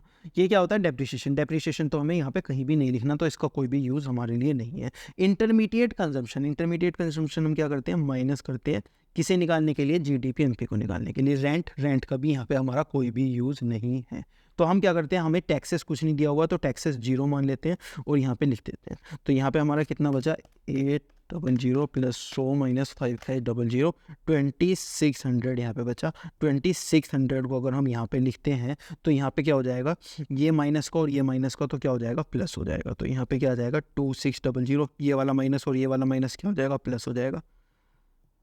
200 2800, ये क्या आ जाएगी हमारी GDPFC आ जाएगी। और यही चीज़ हमें क्या बोला था, निकालने के लिए बोला गया था। अब देखते हैं question 4, NVA at factor cost. NVA का मतलब NDP at factor cost equal to क्या होती है, ये हमको निकालना है। देखो हमें तो सिंपल चीज़ पता है, हम ये तो निकाल सकते हैं। GDP-MP तो हमने बहुत बार निकाल लिया, इसका फॉर्मूला भी हमें याद हो गया और अभी हमने इसके क्वेश्चंस भी देख लिए, तो GDP-MP तो निकाल सकते हैं। अब ये NDPFC कैसे निकाले, ठीक है, ये भी देखते हैं। NDPFC निकालने के लिए हमें क्या बोला गया है, GDP-MP निकालो। GDP-MP आप निकालो तो G से N पे जाने के लिए हम क्या करेंगे, माइनस करेंगे डेप्रिसिएशन। उसके बाद DP से DP पे जाने के लिए तो हम कुछ भी नहीं करेंगे, MP से फैक्टर कॉस्ट पे जाने के लिए हम माइनस करेंगे net indirect taxes. Net indirect taxes यानी कि टैक्सेस माइनस सब्सिडीज, ठीक है। अब ये करके क्वेश्चन को सोल्व करते हैं। वैल्यू ऑफ आउटपुट, आउटपुट की वैल्यू कितनी है, यानी कि हमने सेल कितना किया है 800। इंटरमीडिएट कंजम्पशन कितना है 200, बहुत आसान क्वेश्चन है। इनडायरेक्ट टैक्सेस कितने दिए हुए हैं, 30 दिए हुए हैं, ठीक है। उसके बाद डेप्रिसिएशन हमको कितना दिया हुआ है, 20 दिया हुआ है, ठीक है। डेप्रिसिएशन के नीचे 20 लिख देंगे। उसके बाद सब्सिडीज कितनी दी हुई है, 50 दी हुई है, यानी कि यहाँ पे 50 दी हुई है। उसके बाद क्या दिया हुआ है, purchase of machinery. Purchase of machinery का हमें इन चीज़ों के अंदर कुछ काम ही नहीं होता, तो यहाँ पे क्या हो जाएगा, माइनस के अंदर ये आ जाएगा। सबसे पहले ये कितना आ जाएगा, 600 हमारे पास आ जाएगा। 600 की वैल्यू हम यहाँ पुट करेंगे। 600 में से 30 माइनस 50, ये हो जाएगा माइनस का, -20 प्लस 600 560 हमारा आंसर आ जाएगा। NDPFC इन्होंने हमें निकालने के लिए बोला था, वो कितना आ गया, 560 आ गया। बहुत आसान क्वेश्चन था।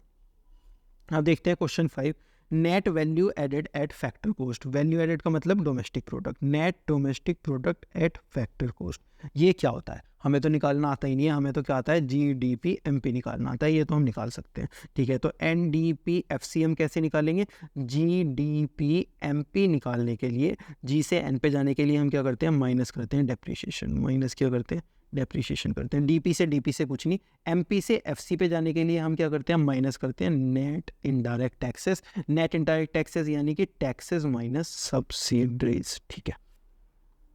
Durable producer goods. अब ड्यूरेबल प्रोड्यूसर गुड्स क्या होते हैं, देखो अगर आपने पुराना चैप्टर पढ़ा है तो आपको पता होगा, ड्यूरेबल गुड्स वो होते हैं जो कि हम 1 साल में यूज़ करते हैं, यानी कि 1 साल में अगर हमने उस गुड्स को यूज़ कर लिया तो वो खत्म हो जाएगा साल के एंड तक। तो हमने क्या किया, ड्यूरेबल गुड्स को यूज़ किया कितना, 1 साल। तो इसको हम क्या बोल सकते हैं, इसको हम डेप्रीशिएशन भी तो बोल सकते हैं ना भाई। एक मशीन थी जो कि 1 लाख की थी साल के स्टार्टिंग में, लास्ट में 0 की बच गई, तो उस पर कितना डेप्रीशिएशन लग गया, 1 लाख का डेप्रीशिएशन लग गया। तो ड्यूरेबल गुड्स को हम क्या करते हैं, 1 साल यूज करते हैं। किसी भी गुड्स को 1 साल यूज करेंगे तो उसकी वैल्यू के जितना कितना लग जाएगा, उसके ऊपर डेप्रिसिएशन लग जाएगा। वो कितने का था, 10 का, तो यहाँ पे क्या लिख देंगे, डेप्रिसिएशन के नीचे 10 लिख देंगे, ठीक है। इसके बाद सिंगल यूज प्रोड्यूसर गुड्स, ऐसे गुड्स जो कि हम केवल और एक बार यूज कर सकते हैं, ऐसे गुड्स जो कि हम केवल और केवल एक बार यूज कर सकते हैं, उसको हम क्या बोलेंगे, इंटरमीडिएट गुड्स बोलेंगे। कितना, 10 नहीं 5। इसके बाद सेल्स तो हम यहाँ पे लिख ही देते हैं 20। अनसोल्ड गुड्स को हम क्या बोल सकते हैं, क्लोजिंग स्टॉक। वो गुड जो कि बिके नहीं है अभी मेरे पास है, तो वो क्या हो जाएंगे, क्लोजिंग स्टॉक हो जाएंगे। क्लोजिंग स्टॉक को हम क्या करते हैं, ऐड करते हैं 20 + 2 - 5 इंटरमीडिएट गुड्स का, ठीक है। उसके बाद गुड्स एंड सर्विस टैक्सेस, ये क्या है, टैक्सेस है, तो इसको हम क्या करेंगे, यहाँ टैक्सेस की जगह लिख देंगे कितना है, टैक्सेस 1, ओके। अब इसको हम पहले निकालेंगे, 22 - 5 कितना हो गया, 17 हो गया। उसके बाद इस 17 को अगर हम यहाँ लिखते हैं -10 - 1 यानी कि 6 हो गया। NDPFC को अगर हम निकालने जाएंगे तो क्या हो जाएगा, 6 हो जाएगा। आई थिंक कितने क्वेश्चन थे, हाँ इसके अंदर इस वाले जो मेथड था इसके अंदर इतने क्वेश्चन थे। एक बार ये मेथड को रिवाइज करो, उसके बाद ये वाले क्वेश्चंस अपने आप से करके देखो, कहीं अटक जाओ तो दोबारा वीडियो पे आके सारे क्वेश्चंस आप देख सकते हो।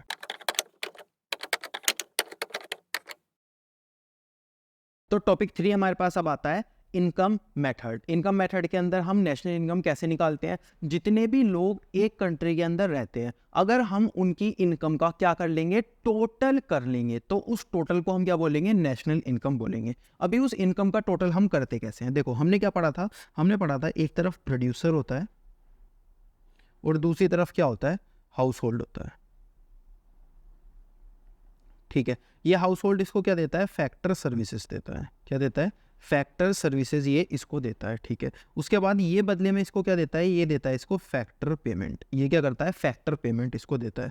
और ये जो फैक्टर पेमेंट होती है ये इनडायरेक्टली क्या बन जाती है, यही फैक्टर पेमेंट इनकम बन जाती है। किसके लिए, यही फैक्टर पेमेंट इनकम बन जाती है इस वाले हाउस होल्ड के लिए। तो हाउस होल्ड की इनकम क्या होती है, ये जो फैक्टर पेमेंट होती है इसको हम हाउस होल्ड की इनकम बोलते हैं। इस फैक्टर पेमेंट के अंदर आता क्या क्या है, सबसे पहले आता है इसके अंदर रेंट। रेंट यानी कि लैंड के बदले में जो रेंट मिलता है वो रेंट आता है। ठीक है, उसके बाद इसके अंदर आती है सैलरी और वेजेस। इसके अंदर क्या आता है, सैलरी और वेजेस आता है। ठीक है, उसके बाद जो कैपिटल के बदले में इंटरेस्ट ये देते हैं वो आता है। ठीक है, उसके बाद एंटरप्रेन्योर्स इनसे क्या लेते हैं, प्रॉफिट लेते हैं, तो वो क्या आता है, लास्ट में आता है प्रॉफिट। ठीक है, तो ये सारी चीज़ें किसके अंदर आती है, ये सारी चीज़ आती है फैक्टर पेमेंट के अंदर। ठीक है, तो अगर हम इन सारी चीज़ों को किसी तरह पता लगा ले और इनका क्या कर ले, टोटल कर ले, तो उसको हम क्या बोल सकते हैं, उसको हम नेशनल इनकम बोल सकते हैं। तो इसी तरीके से हम नेशनल इनकम को निकालते हैं। तो यहाँ पे नेशनल इनकम निकालने का फॉर्मूला क्या हुआ, नेशनल इनकम निकालने का यहाँ पे फॉर्मूला बनता है हमारा, अगर हमें क्या निकालनी है, नेशनल इनकम निकालनी है, तो सबसे पहले तो जो सैलरी या फिर वेजेस हमने बोला उसको प्लस करो, उसके बाद रेंट प्लस करो, उसके बाद इंटरेस्ट प्लस करो, उसके बाद प्रॉफिट प्लस करो, और लास्ट में एक मिक्स्ड इनकम प्लस करो। मिक्स्ड इनकम क्या होती है ये देखते हैं। देखो कभी कभी क्या होता है ना, हाउस होल्ड की कोई सी ऐसी इनकम हो जाती है जिसमें कि ये बता पाना मुश्किल है कि वो रेंट की फॉर्म में हुई है, या फिर वो सैलरी वेजेस की फॉर्म में हुई है, वो इंटरेस्ट की फॉर्म में हुई है, या वो प्रॉफिट की फॉर्म में हुई है। जैसे सपोज एक इंसान है, वो एक सोल प्रोप्राइटर है। ठीक है, सोल प्रोप्राइटर क्या होता है, उसकी एक कंपनी होती है लेकिन वो अकेला इंसान होता है, उसका ओनर, उसके अंदर काम भी वो अकेला इंसान करता है, सब कुछ वो अकेला इंसान ही करता है उस पूरी की पूरी कंपनी के अंदर। तो अब क्या करता है ना, जब भी प्रॉफिट हो जाता है वो घर ले जाता है। जैसे आप एग्जांपल के लिए ले सकते हो एक शॉपकीपर, जो छोटे शॉपकीपर होते हैं वो क्या करते हैं, सुबह आते हैं, जो भी उनका धंधा होता है वो पैसे को घर ले जाते हैं। अब वो जो पैसा घर ले गए, हम कैसे बताएं कि वो जो पैसा था वो प्रॉफिट था, या फिर वो इंटरेस्ट था, वो सैलरी था, या फिर वो रेंट था। तो कभी कभी ना हम बता नहीं पाते वो कौन सा था इनमें से, तो उसको हम किसके अंदर डाल देते हैं, उसको हम डाल देते हैं मिक्स्ड इनकम के अंदर। तो मिक्स्ड इनकम के अंदर क्या होता है, अननोन, या फिर आप क्या बोल सकते हो, अनआइडेंटिफाइड, यानी कि जिसका हमें पता नहीं लग पाया कि कौन सा पैसा वो है। ठीक है, तो मिक्स्ड इनकम हमने यहाँ पे सोल्व कर लिया। अब मैंने क्या किया ना, मैंने यहाँ पे इसका एक दूसरा नाम दे दिया। क्या दे दिया इसका दूसरा नाम, compensation to employees. Compensation to employees, ये क्या दे दिया, मैंने कुछ नहीं किया, मैंने सिर्फ सैलरी और वेजेस की जगह कंपनसेशन टू एम्प्लॉय लिख दिया, ये दूसरा नाम दे दिया। इसकी जगह भी मैंने क्या दे दिया, दूसरा नाम दे दिया, जिसके अंदर रेंट, इंटरेस्ट और प्रॉफिट, इन तीनों को मिला के मैंने एक चीज लिख दिया, क्या, ऑपरेटिंग सरप्लस। ये क्या दे दिया मैंने, ऑपरेटिंग सरप्लस भी दे दिया। तो हमारी नेशनल इनकम का नया फॉर्मूला क्या बना, कंपनसेशन टू एम्प्लॉइज, उसके बाद प्लस ऑपरेटिंग सरप्लस, उसके बाद मिक्स्ड इनकम। क्या बना, मिक्स्ड इनकम। तो ये क्या बन गया, मेरा नया फॉर्मूला बन गया। ठीक है, अभी ये जो फॉर्मूला है, क्या ये मेरे को नेशनल इनकम डायरेक्टली दे देता है, डायरेक्टली मतलब नेशनल इनकम के लिए मुझे क्या चाहिए होता है, NNPFC मेरे को चाहिए होता है। क्या चाहिए होता है, NNPFC मेरे को चाहिए होता है। तो क्या ये फॉर्मूला डायरेक्टली NNPFC मेरे को दे देता है, नहीं देता। ये मुझको क्या देता है, ये मुझको नेशनल इनकम की फॉर्म में मुझको क्या देता है, net domestic product at factor cost. क्या देता है, net domestic product at factor cost, ये मुझको देता है। तो इसकी वजह से हमारे पास क्या आता है, net domestic product at factor cost हमारे पास आ जाता है जब हम इन सारी चीज़ों को प्लस करते हैं। क्या आता है, net domestic product at factor cost. ठीक है, अभी ये जो net domestic product at factor cost मेरे पास आ गया, इससे मुझे क्या निकालनी है, नेशनल इनकम निकालनी है। नेशनल इनकम हमारी क्या होती है, NNPFC NNPFC, ये क्या होती है, हमारी नेशनल इनकम होती है। तो NNPFC मुझे क्या करना है, अब NNPFC मेरे को निकालना है, NNPFC निकालना है, क्योंकि मेरे को एट द एंड क्या निकालना है, नेशनल इनकम निकालनी है, ठीक है। अभी मेरे पास क्या है यहाँ पे, NDPFC मेरे को निकल गया, कैसे, इसको जोड़ के इसको जोड़ के इसको जोड़ के मैंने क्या निकाल लिया, NDPFC निकाल लिया। अब इससे मैं नेशनल इनकम कैसे निकालूंगा, वही सेम चीज़ हम करेंगे। N से N पे जाने के लिए मुझे कुछ ना ऐड करना है ना प्लस करना है। उसके बाद DP से NP पे जाने के लिए, राइट से लेफ्ट पे जाने के लिए, DP से NP पे जाने के लिए मुझे क्या करना पड़ेगा, प्लस करना पड़ेगा NFIA, ठीक है। FC से FC पे जाने के लिए मुझे कुछ भी ऐड कुछ भी प्लस नहीं करना। तो ये क्या बन गया मेरा, ये बन गया मेरा नेशनल इनकम का फॉर्मूला, जिससे कि मैं नेशनल इनकम निकाल पाऊंगा। क्या निकाल पाऊंगा, NNPFC निकाल पाऊंगा। किसकी हेल्प से, NDPFC की हेल्प से, ठीक है।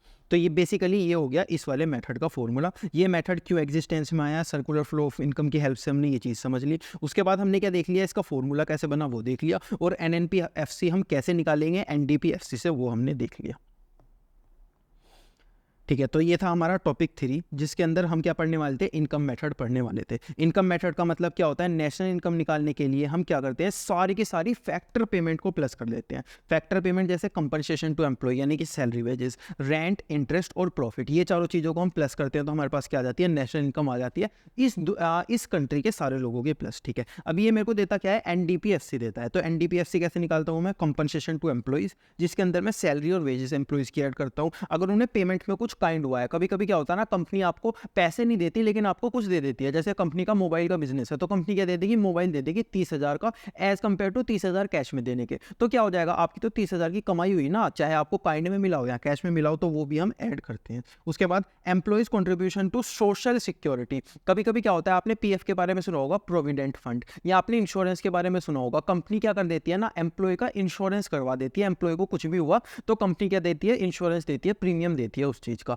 तो वो क्या हुआ, वो भी आपकी एक तरह से कमाई हो गई, एम्प्लॉय की एक तरह से कमाई हो गई। एम्प्लॉय की कमाई कैसे हो गई, सपोज उसको इंश्योरेंस लेना था तो अपने पैसों से लेना पड़ता, सपोज कंपनी उसको डायरेक्टली प्रीमियम का पैसा दे देती और फिर वो उस प्रीमियम का पैसा अपने पास से एक कंपनी को दे देता, तो वो भी क्या हो जाता, उसके लिए खर्चा ही हो जाता। और डायरेक्टली कंपनी क्या कर रही है, दूसरी कंपनी को पैसे दे रही है प्रीमियम के, तो वो भी क्या हो गया, उसके लिए इनकम ही टाइप की हो गई, तो उस चीज को भी हम प्लस कर देते हैं। पेंशन ऑन रिटायरमेंट, अगर उसके रिटायरमेंट के टाइम पे पेंशन मिली है तो उसको भी हम प्लस कर देते हैं। इन चीजों को हम क्या बोलते हैं, कंपनसेशन टू एम्प्लॉयज। उसके बाद ऑपरेटिंग सरप्लस हमारे अंदर आता है, हमारे पास आता है, यानी कि रेंट, इंटरेस्ट और प्रॉफिट। उसके बाद मिक्स्ड इनकम हमारे पास आती है। मिक्स्ड इनकम कौन सी होती है, मिक्स्ड इनकम होती है वेजेस, रेंट, इंटरेस्ट और प्रॉफिट। जब हमें पता नहीं चलता इसमें से कौन सी चीज़ है तो उसे हम कहाँ डाल देते हैं, मिक्स्ड इनकम के अंदर डाल देते हैं। इसकी हेल्प से मुझे क्या मिल जाता है, NDPFC इसकी हेल्प से मुझे मिल जाता है। अब NNPFC चाहिए मुझे किसके लिए, नेशनल इनकम को निकालने के लिए। तो NDPFC में अगर मैं प्लस करता हूँ NFIA तो मेरे पास क्या आ जाता है, NNPFC आ जाता है, जिसकी हेल्प से मैं ये बोल सकता हूँ कि मैंने क्या निकाल लिया, नेशनल इनकम मैंने निकाल ली।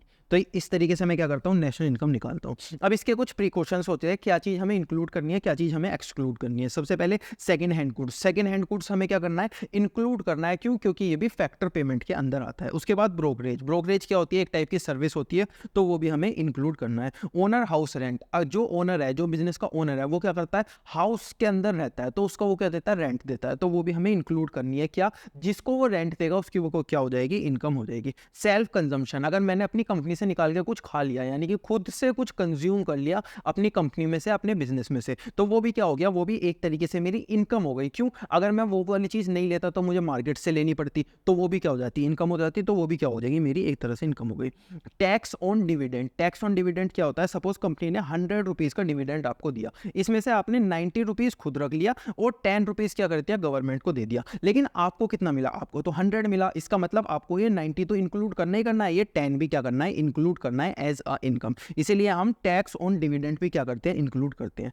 Tax paid out compensation to employees, अगर हमने क्या दिया है, कंपनसेशन दिया है एम्प्लॉइज को, सैलरी और वेजेस दिया है, तो सैलरी और वेजेस सपोज हमने 10,000 दिए हैं, जिसमें से कि 9,000 तो एम्प्लॉय ने रख लिए, 8,000 टैक्स दे दिया। एम्प्लॉय को कितना मिला, 10,000, तो 9,000 तो इंक्लूड हम करेंगे, 1,000 भी इंक्लूड करेंगे। क्यों, क्योंकि वो भी एम्प्लॉय की ही कमाई है, उसको भी हम इंक्लूड करेंगे। Wages and salary in cash और काइंड, अगर वेजेस और सैलरी कैश में दे रहे हो तो भी इंक्लूड करो, काइंड में दे रहे हो, यानी कि कैश देने की बजाय कोई चीज़ दे रहे हो, उसको आपको 5,000 देने हैं, 5,000 की जगह आप 5,000 का एक मोबाइल उसको दे रहे हो, एक गिफ्ट दे रहे हो, तो उसको हम क्या बोलते हैं, काइंड बोलते हैं। वो काइंड वाली चीज़ भी इंक्लूड होगी। अब एक्सक्लूड क्या क्या चीज़ हम नहीं करेंगे इंक्लूड, यानी कि एक्सक्लूड करेंगे। सबसे पहले इलीगल एक्टिविटीज, अगर कोई लॉ के अगेंस्ट जाके कुछ काम कर रहा है तो उसको हम इंक्लूड नहीं करेंगे। उसके बाद अनएम्प्लॉयमेंट अलाउंसेस, यानी कि अगर कोई बंदा अनएम्प्लॉयमेंट है, अनएम्प्लॉयड है, उसको क्या देती है गवर्नमेंट, थोड़ा सा अलाउंसेस देती है, थोड़ा सा पैसा दे देती है हर महीने, तो उस चीज़ को भी हम इंक्लूड नहीं करेंगे। क्यों? क्योंकि वो उसकी इनकम में इंक्लूड नहीं होता, वो फैक्टर इनकम के अंदर इंक्लूड नहीं होता।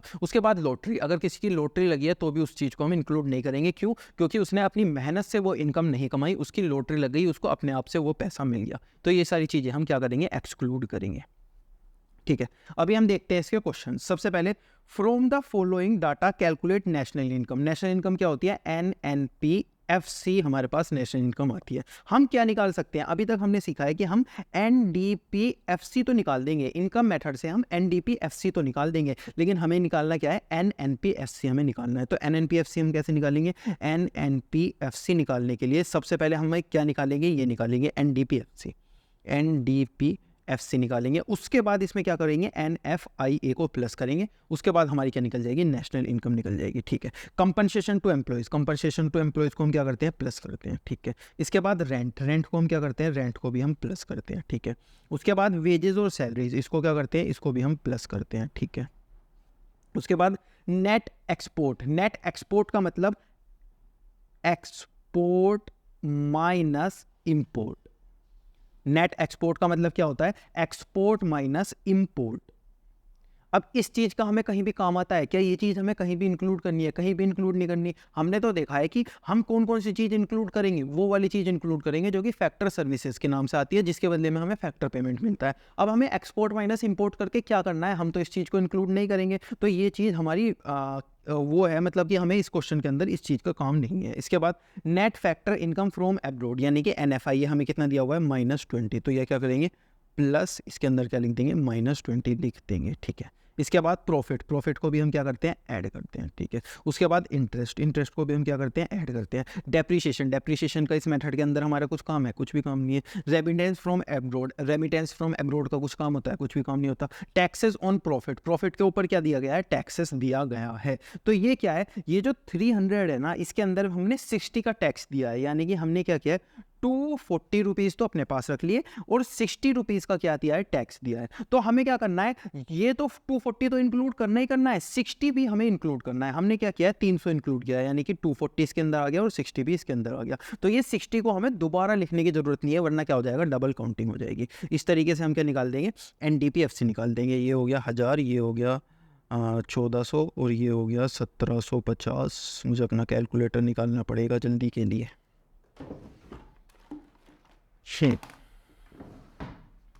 800 प्लस 200 प्लस 750 प्लस 300 प्लस 100, 2150 ये हो गया। और अगर हम 2150 को यहाँ लिखते हैं तो हमारी नेशनल इनकम आ जाती है -20 करके 2130। ये क्या हो गई, हमारी नेशनल इनकम हो गई। ठीक है, अभी देखते हैं question 2, net domestic product at factor coast, यानी कि net domestic product at factor coast हमको निकालना है। इस मेथड के अंदर हम क्या निकालते हैं, net domestic product at factor cost ही तो निकालते हैं, तो वही हमें निकालना है। सबसे पहले उसके लिए हमें क्या करना पड़ेगा, डिविडेंड को ऐड करना पड़ेगा। ठीक है, net domestic product at factor coast हमें निकालना है। डिविडेंड क्या हो जाता है, ऐड हो जाता है। ठीक है, डिविडेंड क्या होता है, प्रॉफिट ही तो होता है। जो कंपनी आप प्रॉफिट की फॉर्म में देती है वो डिविडेंड ही तो देती है, तो प्रॉफिट डिविडेंड पे क्या होता है, प्रॉफिट होता है। Contribution to social security, employees की सोशल सिक्योरिटी में हम कुछ चीज़ कर रहे हैं, जैसे हम उसका इंश्योरेंस खरीद रहे हैं सपोज, तो इंश्योरेंस भी उसके लिए क्या हो गया, उसके लिए एक इनकम हो गई, तो उस चीज़ को हम क्या करेंगे, प्लस करेंगे। ठीक है, अनडिस्ट्रीब्यूटेड प्रॉफिट क्या होता है, देखो प्रॉफिट तो आपने कमा लिया, लेकिन अभी वो कंपनी के पास है, अभी आपके पास नहीं आया। तो ये जो 20 रुपीज़ है वो आपने कमा तो लिया ना, आज नहीं तो कल वो आपके पास आ ही जाएगा। हमें आने जाने से मतलब नहीं है, आपके कमाने और ना कमाने से मतलब है। तो अगर आपने कमा लिया तो उस चीज़ को हम प्लस कर देंगे। ठीक है, इसके बाद हमारे पास आता है रेंट को तो हम प्लस करते हैं। इसके बाद इंटरेस्ट पेड प्रोडक्शन यूनिट ने कुछ इंटरेस्ट की पेमेंट करी है, किसको करी है, गवर्नमेंट को करी है। हमें यहाँ किसके बारे में देखना है, हाउस होल्ड के बारे में हमें देखना है, तो प्रोडक्शन यूनिट का हमें कुछ भी नहीं करना, ठीक है। कॉर्पोरेट टैक्स यानी कि जो कंपनी अपना टैक्स देती है गवर्नमेंट को, तो हम कंपनी की थोड़ी ना निकाल रहे हैं, तो कंपनी की तरफ से भी हमें कुछ नहीं करना, 50 का भी हम कुछ नहीं करेंगे, 130 का भी कुछ नहीं करेंगे। वेजेस एंड सैलरीज, इसको हम क्या करते हैं, प्लस करते हैं। Net factor income from abroad, यहाँ पे तो हमें नेशनल इनकम निकालनी नहीं है, हमें तो डायरेक्टली एनडीपीएफसी निकालना है, तो net factor income from abroad के भी हमें कोई काम नहीं है। तो हमारी नेशनल इनकम कितनी हो गई, 100 प्लस 200 प्लस 20 प्लस 100 प्लस 1000, यानी कि 1420, ये क्या हो गई, हमारी नेशनल इनकम हो गई, ठीक है। इसके बाद हम देखते हैं question 3, calculate the net national product at market price, NNP MP हमको निकालना है। हम क्या निकाल सकते हैं इस फॉर्मूले से, हम इस फॉर्मूले से सिर्फ एक चीज निकाल सकते हैं, वो क्या होती है, NDPFC हम निकाल सकते हैं। हमको बोला क्या क्या है, NNP MP हमको निकालने के लिए बोल रहा है। हमारे पास क्या है, NDPFC हमारे पास आ जाएगा, तो हम यहाँ क्या करेंगे, अपना फॉर्मूला लगाएंगे। N से N पे जाने के लिए हम कुछ नहीं करते, N और N सेम होता है। DP से NP पे जाने के लिए हम क्या करते हैं, NFIA को प्लस करते हैं, ठीक है। इसके बाद ये जो फैक्टर कॉस्ट है और ये जो मार्केट प्राइस है, फैक्टर कॉस्ट से मार्केट प्राइस पे जाने के लिए हम क्या करते हैं, ऐड करते हैं NIT नेट इनडायरेक्ट टैक्सेस। ये सब हमने सेकंड चैप्टर के अंदर पढ़ा हुआ है। अब देखते हैं मिक्स्ड इनकम, सबसे पहले मिक्स्ड इनकम को हम क्या करेंगे, प्लस करेंगे, ठीक है। इसके बाद डेप्रीशिएशन, क्या डेप्रीशिएशन का कुछ काम है, कुछ भी काम नहीं है। उसके बाद प्रॉफिट को हम क्या करेंगे, प्लस करेंगे, ठीक है। इसके बाद रेंट को भी हम क्या करेंगे, प्लस करेंगे, ठीक है। इसके बाद इंटरेस्ट को भी हम क्या करेंगे, प्लस करेंगे, ठीक है। उसके बाद कंपनसेशन ऑफ एम्प्लॉयज़ को कंपनसेशन दिया गया है, तो उसको भी हम क्या करेंगे, प्लस करेंगे। नेट इनडायरेक्ट टैक्सेस कितना आ गया, 500 आ गया, तो यहाँ पे 500 हम लिख देंगे, ठीक है। Net factor income from abroad, तो यहाँ पे क्या आ गया, 60 हमको दे दिया, ये भी 60 हम लिख देंगे। नेट एक्सपोर्ट का हमें इसके अंदर कुछ भी काम नहीं है। Net current transfer to abroad, इस चीज़ का भी हमारे पास कुछ काम नहीं है, ये हमने कहीं फॉर्मूले के अंदर पढ़ा है। इसका मतलब हमें पता हो ना पता हो, हमने इस फॉर्मूले के अंदर नहीं पढ़ा ना, इसका मतलब हमारा इसके लिए कोई भी काम नहीं है, ये हमारे कोई भी काम नहीं आने वाला। 13300, ओके, 13300 प्लस 60 प्लस 500, यानी कि 13860, ये क्या हो गया, ये हमारे जो हमें निकालने के लिए बोला था। देखो इन्होंने नेशनल इनकम नहीं पढ़ा, ये आप क्या सोचोगे, अरे नेशनल इनकम निकाल लिए, NNPFC निकाल दो, क्योंकि हर उसमें नेशनल इनकम ही निकालता है। पर इन्होंने नेशनल इनकम के लिए नहीं बोला, इन्होंने NNPMP बोला है, NNPFC नहीं बोला। तो यहाँ पे हमें नेशनल इनकम नहीं निकालनी थी, इसीलिए हमने प्लस नेट इनडायरेक्ट टैक्सेस भी इसके अंदर ऐड किया है। तो एग्जाम के अंदर आपको ये चीज़ें ध्यान से पढ़नी पड़ेगी। अभी देखते हैं क्वेश्चन 4। क्वेश्चन 4 के अंदर हमको क्या बोला गया है, इंटरेस्ट निकालने के लिए बोला गया है। अभी इंटरेस्ट ये बहुत ज़्यादा अच्छी चीज़ है, इंटरेस्ट निकालने के लिए बोला गया है, मतलब कि हमें क्या दिया हुआ है, gross domestic product at market price दिया हुआ है, यानी कि GDP हमको दिया हुआ है। क्या दिया हुआ है, 17500। लेकिन इंटरेस्ट हम किसके अंदर निकालेंगे, जब हम इस वाले फॉर्मूले को लगाएंगे NDPFC निकालने के लिए। जो फॉर्मूला अभी तक हम लगाते आ रहे हैं, वही फॉर्मूले को अगर हम लगाएंगे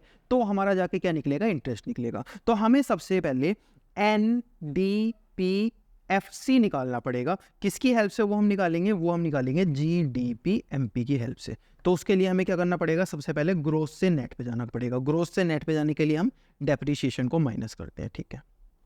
उसके बाद DP से DP पे नहीं जाएंगे, MP से जहाँ जाना पड़ेगा, फैक्टर कॉस्ट पे जाना पड़ेगा। उसके लिए नेट इनडायरेक्ट टैक्सेस को हमें क्या करना पड़ेगा, माइनस करना पड़ेगा, ठीक है। इसके बाद हमारे पास क्या आ जाएगा, NDPFC आ जाएगा। जब हमारे पास NDPFC आ जाएगा तो इसके अंदर क्या आएगा, इसके अंदर इंटरेस्ट आएगा, कहीं पर लिखा हुआ, कहाँ पर आएगा, इंटरेस्ट आएगा। क्यों, क्योंकि इसके अंदर ही तो हम ऐड करते हैं ना, रेंट ऐड करते हैं, सैलरी वेजेस ऐड करते हैं, प्रॉफिट ऐड करते हैं और इंटरेस्ट ऐड करते हैं। तो इंटरेस्ट के अलावा जो भी चीज़ ऐड करेंगे उसकी हेल्प से हम इंटरेस्ट निकाल देंगे। देखो कैसे, इनडायरेक्ट टैक्सेस हमको दिए हुए, इनडायरेक्ट टैक्सेस कितने दिए हुए हमको, 1500 के इनडायरेक्ट टैक्सेस हमको दिए हुए हैं। उसके बाद सब्सिडरीज हमको दी हुई है। सब्सिडरीज क्या होती है, सब्सिडरीज इनडायरेक्ट टैक्सेस में से हम क्या करते हैं, माइनस करते हैं, ठीक है। उसके बाद प्रॉफिट हमको दिया हुआ है, तो प्रॉफिट हम किसके अंदर ऐड करते हैं, इसके अंदर ऐड करते हैं।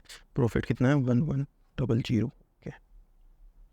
इसके बाद हमको दिया हुआ है consumption of fixed capital. Consumption of fixed capital हमारा क्या होता है, डेप्रिसिएशन होता है। कंजम्पशन ऑफ फिक्स्ड कैपिटल यानी कि फिक्स्ड कैपिटल का हमने यूज़ कर लिया जिसकी वजह से उसकी वैल्यू कम हो गई, तो जितनी वैल्यू कम होगी उसको हम क्या बोलेंगे, डेप्रिसिएशन बोलेंगे। तो डेप्रिसिएशन हम यहाँ पर लिख देंगे, ठीक है। उसके बाद compensation to employees, compensation to employees हम कहाँ ऐड करते हैं, 9300 यहाँ पे ऐड करते हैं। इसके बाद इंटरेस्ट जो कि हमें निकालनी है। उसके बाद मिक्स्ड इनकम, मिक्स्ड इनकम क्या होती है, 3500। मिक्स्ड इनकम को हम यहाँ पे लिख देंगे 3500, इसको कहाँ लिखते हैं, NDPFC निकालते हुए। उसके बाद रेंट, रेंट भी हम कहाँ ऐड करते हैं, यहीं पर ऐड करते हैं। तो सबसे पहले हम क्या करेंगे, हमारे पास 17500 यानी कि ये वाली जो हमें दी गई थी GDP-MP, उसको यहाँ पे पुट करेंगे। उसके बाद NDPFC हम निकाल देंगे, ठीक है। इसको निकालते हैं सबसे पहले, 1500 माइनस 700 माइनस 700 प्लस 500, तो हमारे पास कितनी आ गई, 7600, ओके।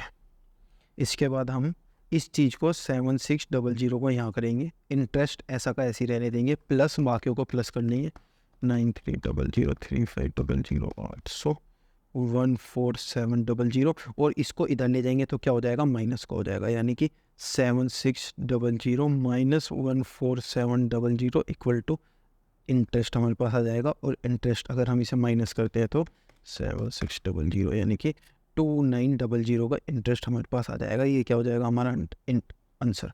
तो इस तरीके से हमने क्या किया, हमने इंटरेस्ट निकाला। फिर से एक और बार इस क्वेश्चन को देख लो। इसके अंदर हमने सबसे पहले क्या किया, सबसे पहले हमें इंटरेस्ट निकालने के लिए बोला गया था, तो दिया क्या था, GDP-MP हमको दिया था। तो GDP-MP की हेल्प से हमें क्या करना था, NDPFC निकालना था, जिससे कि हम NDPFC में ये वाला फॉर्मूला पुट करके क्या निकाल सकते थे, इंटरेस्ट निकाल सकते थे। तो उस तरीके से हमने इंटरेस्ट निकाला। अब देखते हैं क्वेश्चन 5 जो कि है net domestic product. Net domestic product at factor cost हमको निकालना है, तो सिंपल फॉर्मूला लगा देंगे इसके अंदर, तो हमें कुछ भी नहीं करना। Net domestic product at factor cost हमें निकालना है। इंटरेस्ट ले लेंगे, कंपनसेशन टू एम्प्लॉइज ले लेंगे, नेट इनडायरेक्ट टैक्सेस कोई काम नहीं है इसका। उसके बाद रेंट एंड प्रॉफिट हम ले लेंगे। उसके बाद transfer income by government. Transfer income का हमने देखा है कि ये तो नेशनल इनकम के अंदर ऐड ही नहीं होती, तो इसको हम कुछ नहीं करेंगे। तो यहाँ पे क्या हो जाएगा, 14,4400 देख लेता हूँ। यस, ये हमारे क्या हो जाएगा, आंसर हो जाएगा। ये तो छोटा सा और आसान सा क्वेश्चन था।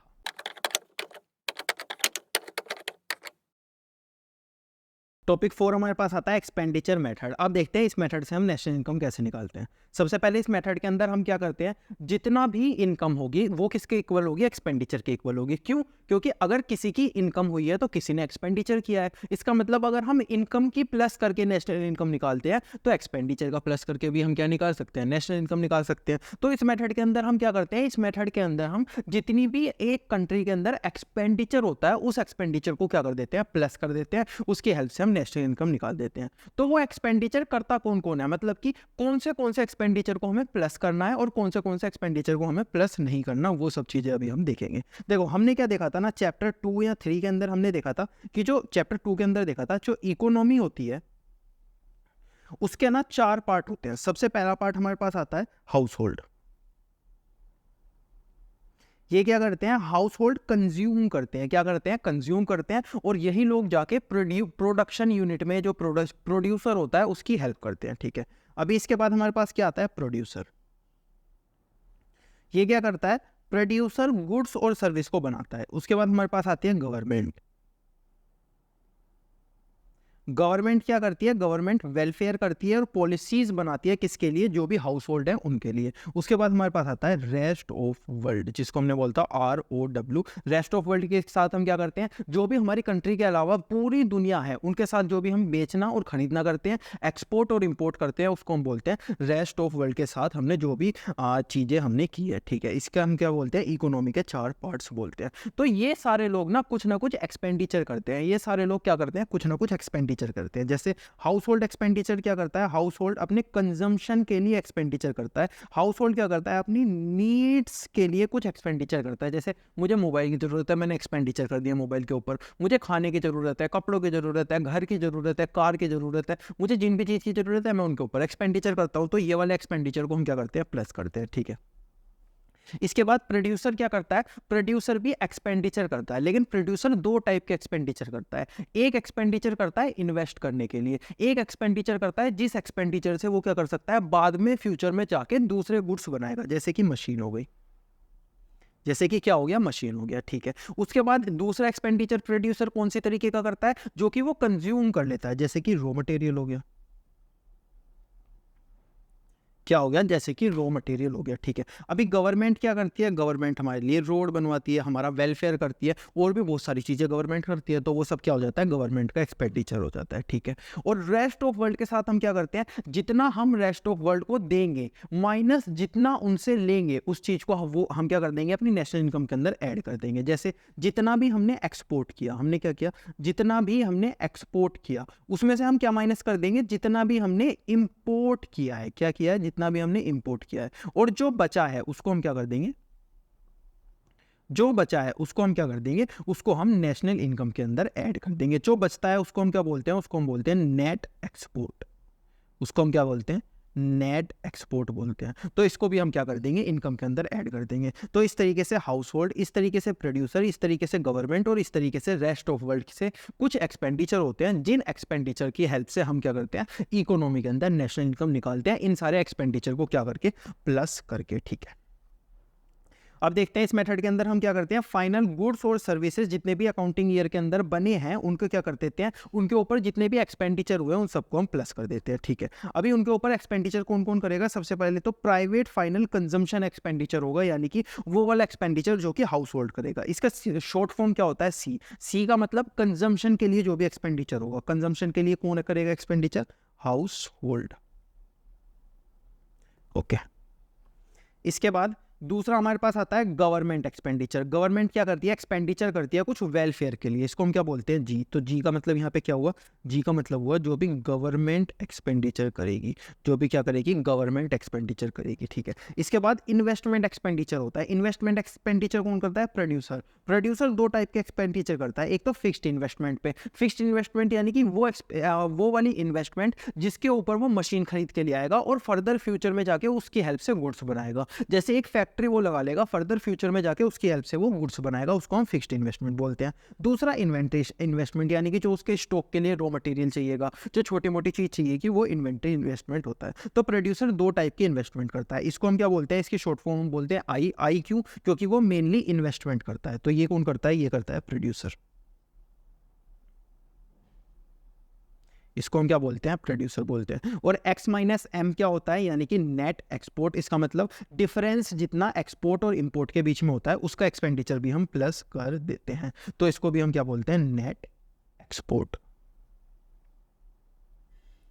तो ये चारों एक्सपेंडिचर हम मिला के कहाँ पे पहुंच जाता है, जीडीपी एमपी के ऊपर पहुंच जाते हैं। और जैसे मेथड 1 के अंदर, वैल्यू एडेड मेथड के अंदर हम जीडीपी एमपी की हेल्प से एनएनपीएफसी निकाल देते हैं, उसी तरीके से हम निकालेंगे, यानी कि माइनस कर देंगे डेप्रिसिएशन, फिर प्लस कर देंगे एनएफआईए और माइनस कर देंगे नेट इनडायरेक्ट टैक्स। ये चीज़ हमने कहाँ देखी थी, टॉपिक 1 के अंदर देखी थी। अभी मैं दोबारा नहीं बता रहा, अगर आपको चाहिए तो आप टॉपिक 1 के ऊपर देख सकते हो, ठीक है। इसके बाद कुछ प्रिकॉशंस होती है, यानी कि क्या क्या चीज़ें हम एक्सक्लूड करेंगे और क्या क्या चीज़ें इंक्लूड करेंगे। सबसे पहले इंक्लूड क्या करेंगे, फाइनल कंजम्पशन एक्सपेंडिचर, जितना भी एक्सपेंडिचर होगा, फाइनल कंजम्पशन नहीं, जितना भी एक्सपेंडिचर होगा, कंजम्पशन तो केवल हाउस होल्ड करेगा, जितना प्रोड्यूसर करेगा, जो गवर्नमेंट करेगी, रेस्ट ऑफ वर्ल्ड करेगा, वो सारा एक्सपेंडिचर हम जोड़ देंगे। सेल्फ कंजम्पशन, अगर मैंने खुद के लिए, सपोज मेरी एक कंपनी है मोबाइल की, मैंने क्या किया है, एक मोबाइल खुद के लिए रख लिया, तो वो क्या हो गया, सेल्फ कंजम्पशन हो गया, उसको भी मैं ऐड करूंगा, हाँ करूंगा। क्यों, क्योंकि अगर मैं उस मोबाइल को ना लेता तो मुझे कहीं और एक्सपेंडिचर करना पड़ता, मोबाइल तो मुझे लेना ही पड़ता ना। तो सेल्फ कंजम्पशन भी क्या करते हैं, हम ऐड करते हैं, ठीक है। Second hand goods, second hand goods हम ऐड नहीं करते, क्यों, क्योंकि वो एक बार ऐड हो चुके हैं स्टार्टिंग में।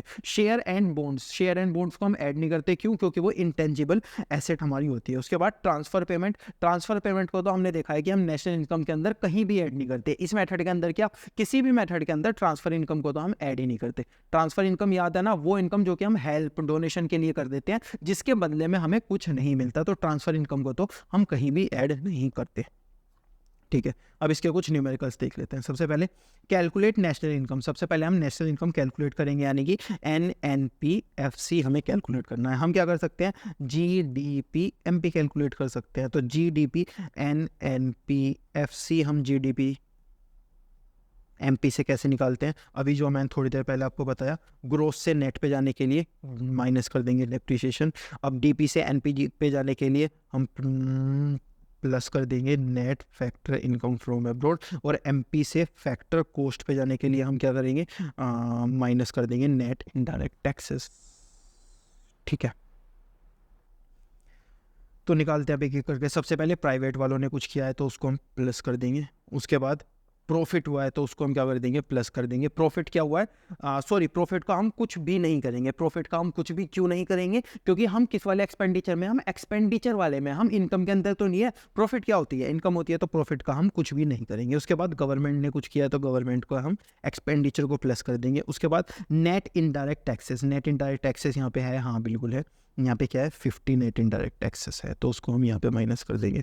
उसके बाद gross domestic capital formation, gross domestic capital formation क्या होती है, यानी कि जो भी इन्वेस्टमेंट के लिए एक्सपेंडिचर हुआ है, इन्वेस्टमेंट कौन करेगा, प्रोड्यूसर करेगा, तो उसको भी हम क्या कर देते हैं, प्लस कर देते हैं। चेंज इन स्टॉक, यानी कि प्रोड्यूसर ने रॉ मटेरियल ले लिया, स्टॉक ले लिया, यानी कि ये कौन सा इन्वेस्टमेंट हो गया, इन्वेंट्री इन्वेस्टमेंट हो गया, इन्वेंट्री इन्वेस्टमेंट हो गया, और फाइनल इन्वेस्टमेंट हो गया। इससे पहले क्या किया था उसने, फाइनल इन्वेस्टमेंट किया था, किसके अंदर, जब उसने कैपिटल फॉर्मेशन किया था तो फाइनल एक्सपेंडिचर किया था। अब चेंज इन स्टॉक कर रहा है तो इसको भी हम प्लस कर देंगे। Net factor income from abroad minus आ गया, तो इसे प्लस माइनस 50। ओके, इसके बाद कंजम्पशन ऑफ फिक्स्ड कैपिटल, यानी कि ये क्या आ गया, डेप्रिसिएशन हो गया। ठीक है, उसके बाद नेट इंपोर्ट्स, यानी कि ये क्या आ गया हमारा, एक्सपोर्ट माइनस इंपोर्ट्स। अब नेट इंपोर्ट्स का मतलब क्या है, नेट इंपोर्ट्स का मतलब है import minus export. Imports minus exports कितना दिया हुआ है हमको, 30 दिया हुआ है, लेकिन हमको चाहिए क्या होता है, हमको चाहिए होता है एक्सपोर्ट माइनस इंपोर्ट। तो हम यहाँ पे क्या करेंगे, -1 से मल्टीप्लाई कर देंगे इस पूरे को, इस पूरे को क्या करेंगे, रेड से कर देता हूँ मैं, -1 से मल्टीप्लाई कर देंगे। तो यहाँ पे क्या हो जाएगा, -1 से करेंगे तो माइनस इंपोर्ट्स हो जाएगा, माइनस माइनस प्लस एक्सपोर्ट्स हो जाएगा, और -30 को -1 से करेंगे तो -30 हो जाएगा। अगर मैं एक्सपोर्ट को इधर ले आऊँ और इंपोर्ट को इधर ले आऊँ तो क्या जाएगा, एक्सपोर्ट माइनस इंपोर्ट्स, पूरे लिख देता हूँ, export minus imports equal to -30। तो ये क्या हो गया, एक्सपोर्ट माइनस इंपोर्ट हो गया -30। तो हम यहाँ पे क्या करेंगे, इसके अंदर -30 को ऐड कर देंगे। ठीक है, इसी तरीके से हमारी क्या देगी, नेशनल इनकम आ जाएगी 600 + 700 + 250 + 50 - 30, क्या आ गया 1570, और 1570 हम यहाँ लिखते हैं -70 -50 -50 1400 हमारी क्या आ गई, नेशनल इनकम आ गई, और इसी को हमें निकालने के लिए बोला गया था। तो इस तरीके से इस क्वेश्चन को हम सोल्व करेंगे। अब देखते हैं क्वेश्चन 2 के अंदर हमसे क्या पूछा गया, government final consumption expenditure, government ने कितना एक्सपेंडिचर किया है वो निकालना है। हम क्या करेंगे, सबसे पहले हम निकालने जाएंगे जीडीपी जीडीपी एमपी निकालने जाएंगे। इसके अंदर क्या आता है, इसके अंदर वो चीज़ आती है जो कि गवर्नमेंट एक्सपेंडिचर करती है, गवर्नमेंट फाइनल एक्सपेंडिचर होता है, उसको हम क्या बोलते हैं, केवल और केवल जी बोलते हैं। तो इसके अलावा हम यहाँ पे कुछ चीज़ स्टार्ट करेंगे, और ये जो जीडीपी एमपी है ये हमको चाहिएगा, क्योंकि हमें जी की वैल्यू निकालनी है ना। तो जीडीपी एमपी के लिए हमारे पास क्या है, वो सब चीज़ें भी हम देखेंगे। सबसे पहले हमें नेशनल इनकम दी हुई है, यानी कि हमें क्या दिया हुआ है, एनएनपीएफसी दिया हुआ है, एनएनपी क्या दिया हुआ है, एफसी दिया हुआ है, कितना दिया हुआ है, हमको दिया हुआ है 930, ये कितना दिया हुआ है 930 हमको दिया हुआ है। लेकिन हमें चाहिए क्या, जीडीपी एमपी चाहिए हमको क्या चाहिए, जीडीपी एमपी चाहिए। तो अभी तक तो ये आपको याद हो गया होगा, डेप्रिसिएशन माइनस करना पड़ता है, उसके बाद NFIA प्लस करना पड़ता है, फिर NIT माइनस करना पड़ता है। अगर आप देख सकते हो तो ऐसे ऐसे करके भी आप देख सकते हो, याद नहीं हुआ तो ठीक है। इसके बाद हमारे पास क्या आता है, net domestic fixed capital formation, यानी कि प्रोड्यूसर ने क्या क्या किया है, यानी कि इसको हम क्या कर देंगे, प्लस कर देंगे। ठीक है, उसके बाद नेट इंपोर्ट्स, अब हमने उल्टी उसकी तरह देखेंगे, कैसे हमने किया था पिछली बारी, हमने पिछली बारी किया था हमें क्या दिया हुआ था, नेट इंपोर्ट्स दिया हुआ था, तो -1 से हमने मल्टीप्लाई किया था, उसकी वजह से क्या हो गया था, ये जो 30 था ये क्या हो गया था, -30 हो गया था। तो इस बार भी हम वही करेंगे, इस बार मैं -1 से मल्टीप्लाई करके नहीं दिखाऊंगा, ये जो -20 है ये क्या हो जाएगा, 20 हो जाएगा। तो मैं डायरेक्टली यहाँ पे 20 लिख देता हूँ। अगर आपको ये देखना है तो पिछले वाले क्वेश्चन को फिर से देख लेना। इसके बाद net indirect taxes, net indirect taxes हैं, बिल्कुल है, -5 कर देंगे। Net current transfer from abroad, अब इस चीज़ का तो हमें कोई भी काम नहीं होता पूरे क्वेश्चन के अंदर, तो कुछ नहीं करेंगे। फाइनल कंजम्पशन 600 प्लस कर देंगे। चेंज इन स्टॉक यानी कि 10 प्लस कर देंगे। चेंज इन स्टॉक क्या होता है? स्टॉक इन्वेस्टमेंट जो कि प्रोड्यूसर करता है।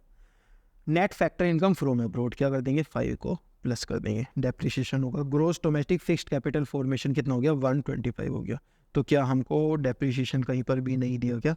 Net domestic fixed capital formation 100 दिया हुआ है। Gross domestic fixed capital formation इसका दिया हुआ है। ओके, हमको क्या दिया हुआ है ना, यहाँ पे नेट दिया हुआ है और ग्रोस दिया हुआ है। अब नेट और ग्रोस का हमारे पास क्या होता है? अगर हम ग्रोस में से डेप्रीशिएशन को माइनस करते हैं तो हम कहाँ पहुंच जाते हैं? नेट पे पहुंच जाते हैं। क्वेश्चन 2 के अंदर हमको पढ़ा था, ग्रोस में से अगर हम डेप्रीशिएशन माइनस करते हैं तो हम कहाँ पहुंच जाते हैं? नेट पे पहुंच जाते हैं। तो हमको क्या दिया हुआ है? ग्रोस दिया हुआ है। ग्रोस कितना दिया हुआ है? सॉरी, नेट दिया हुआ है 100। ठीक है, तो नेट दिया हुआ है 100 और ग्रोस हमको कितना दिया हुआ है? 125। तो ग्रोस दिया हुआ है 125 माइनस डेप्रिसिएशन। तो इस तरीके से हमारी डेप्रिसिएशन की वैल्यू कितनी आ जाएगी?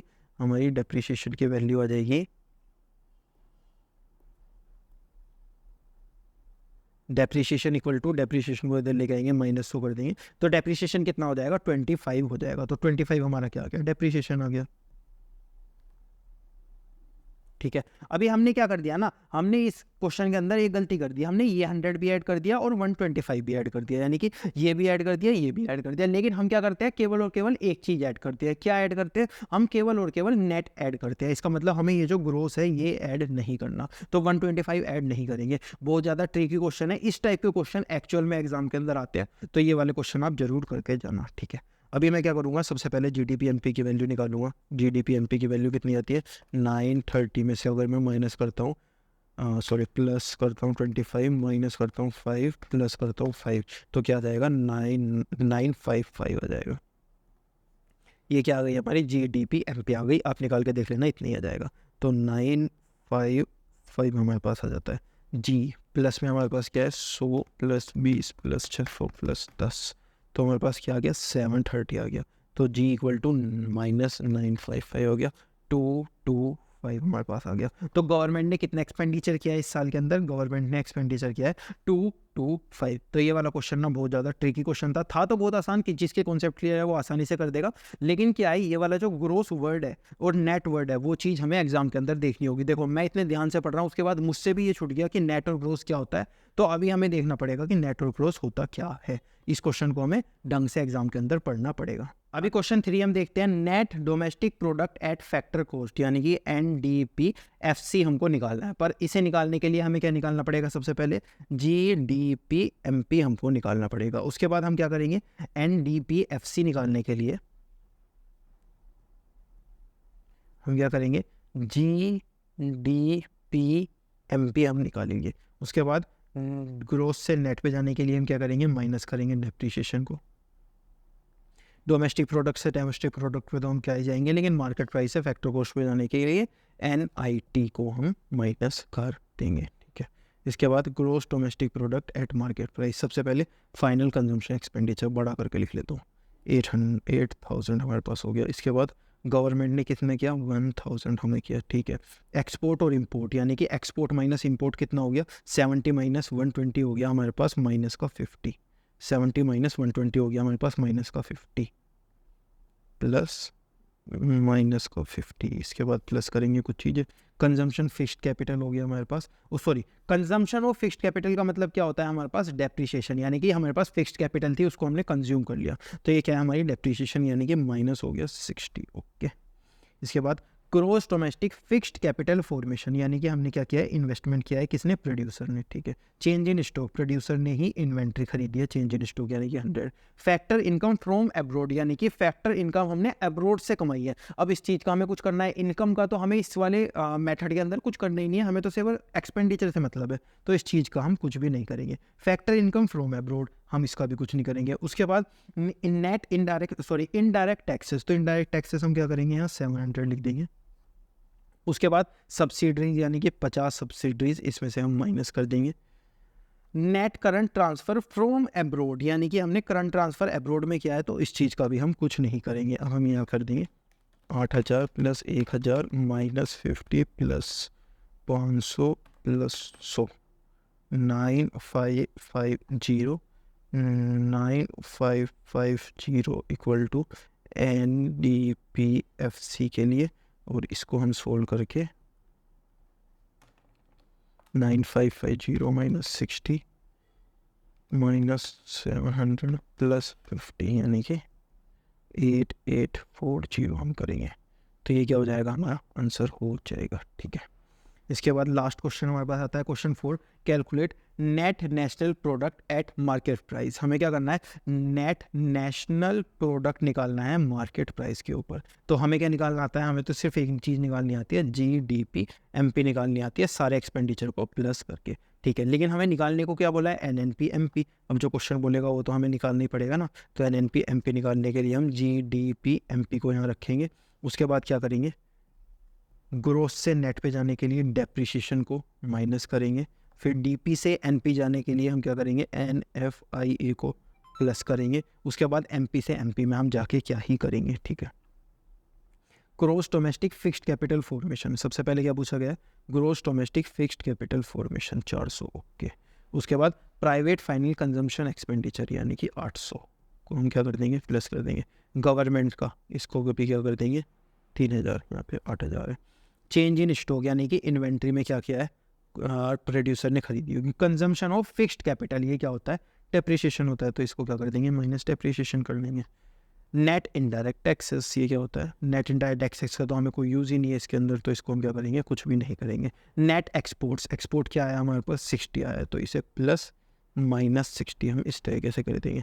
Net factor income to abroad, इस चीज़ का हमें कुछ काम नहीं है। Net factor income from abroad, कुछ काम नहीं है। डिविडेंड हम क्या करेंगे, 100 डिविडेंड की चीज़ें भी हम प्लस कर देंगे। ठीक है, अभी हमें NFIA चाहिए। NFIA का निकालने का हमें फॉर्मूला क्या होता है, ये जो हमने क्रॉस लगाया है, net factor income to abroad minus net factor income from abroad. तो इस तरीके से हम क्या निकाल सकते हैं, ये निकाल सकते हैं, यानी कि -80 में से क्या करना है, -100 करना है। तो हमारे पास क्या आ जाएगा, -180 आ जाएगा, क्या, NFIA। तो प्लस करके -180 यहाँ पे NFIA लिख देंगे, और इस तरीके से हमारी क्या निकल जाएगी, नेशनल इनकम निकल जाएगी। Plus 8000 plus 3000 plus 50 -60 plus 11490।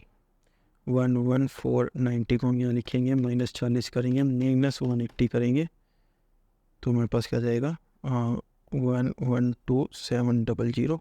ये क्या है, NNP MP हमसे बोला गया है, इसको हम क्या बोलते हैं, आंसर बोलते हैं। इस तरीके से हम इस वाले क्वेश्चन को भी सॉल्व कर लेंगे।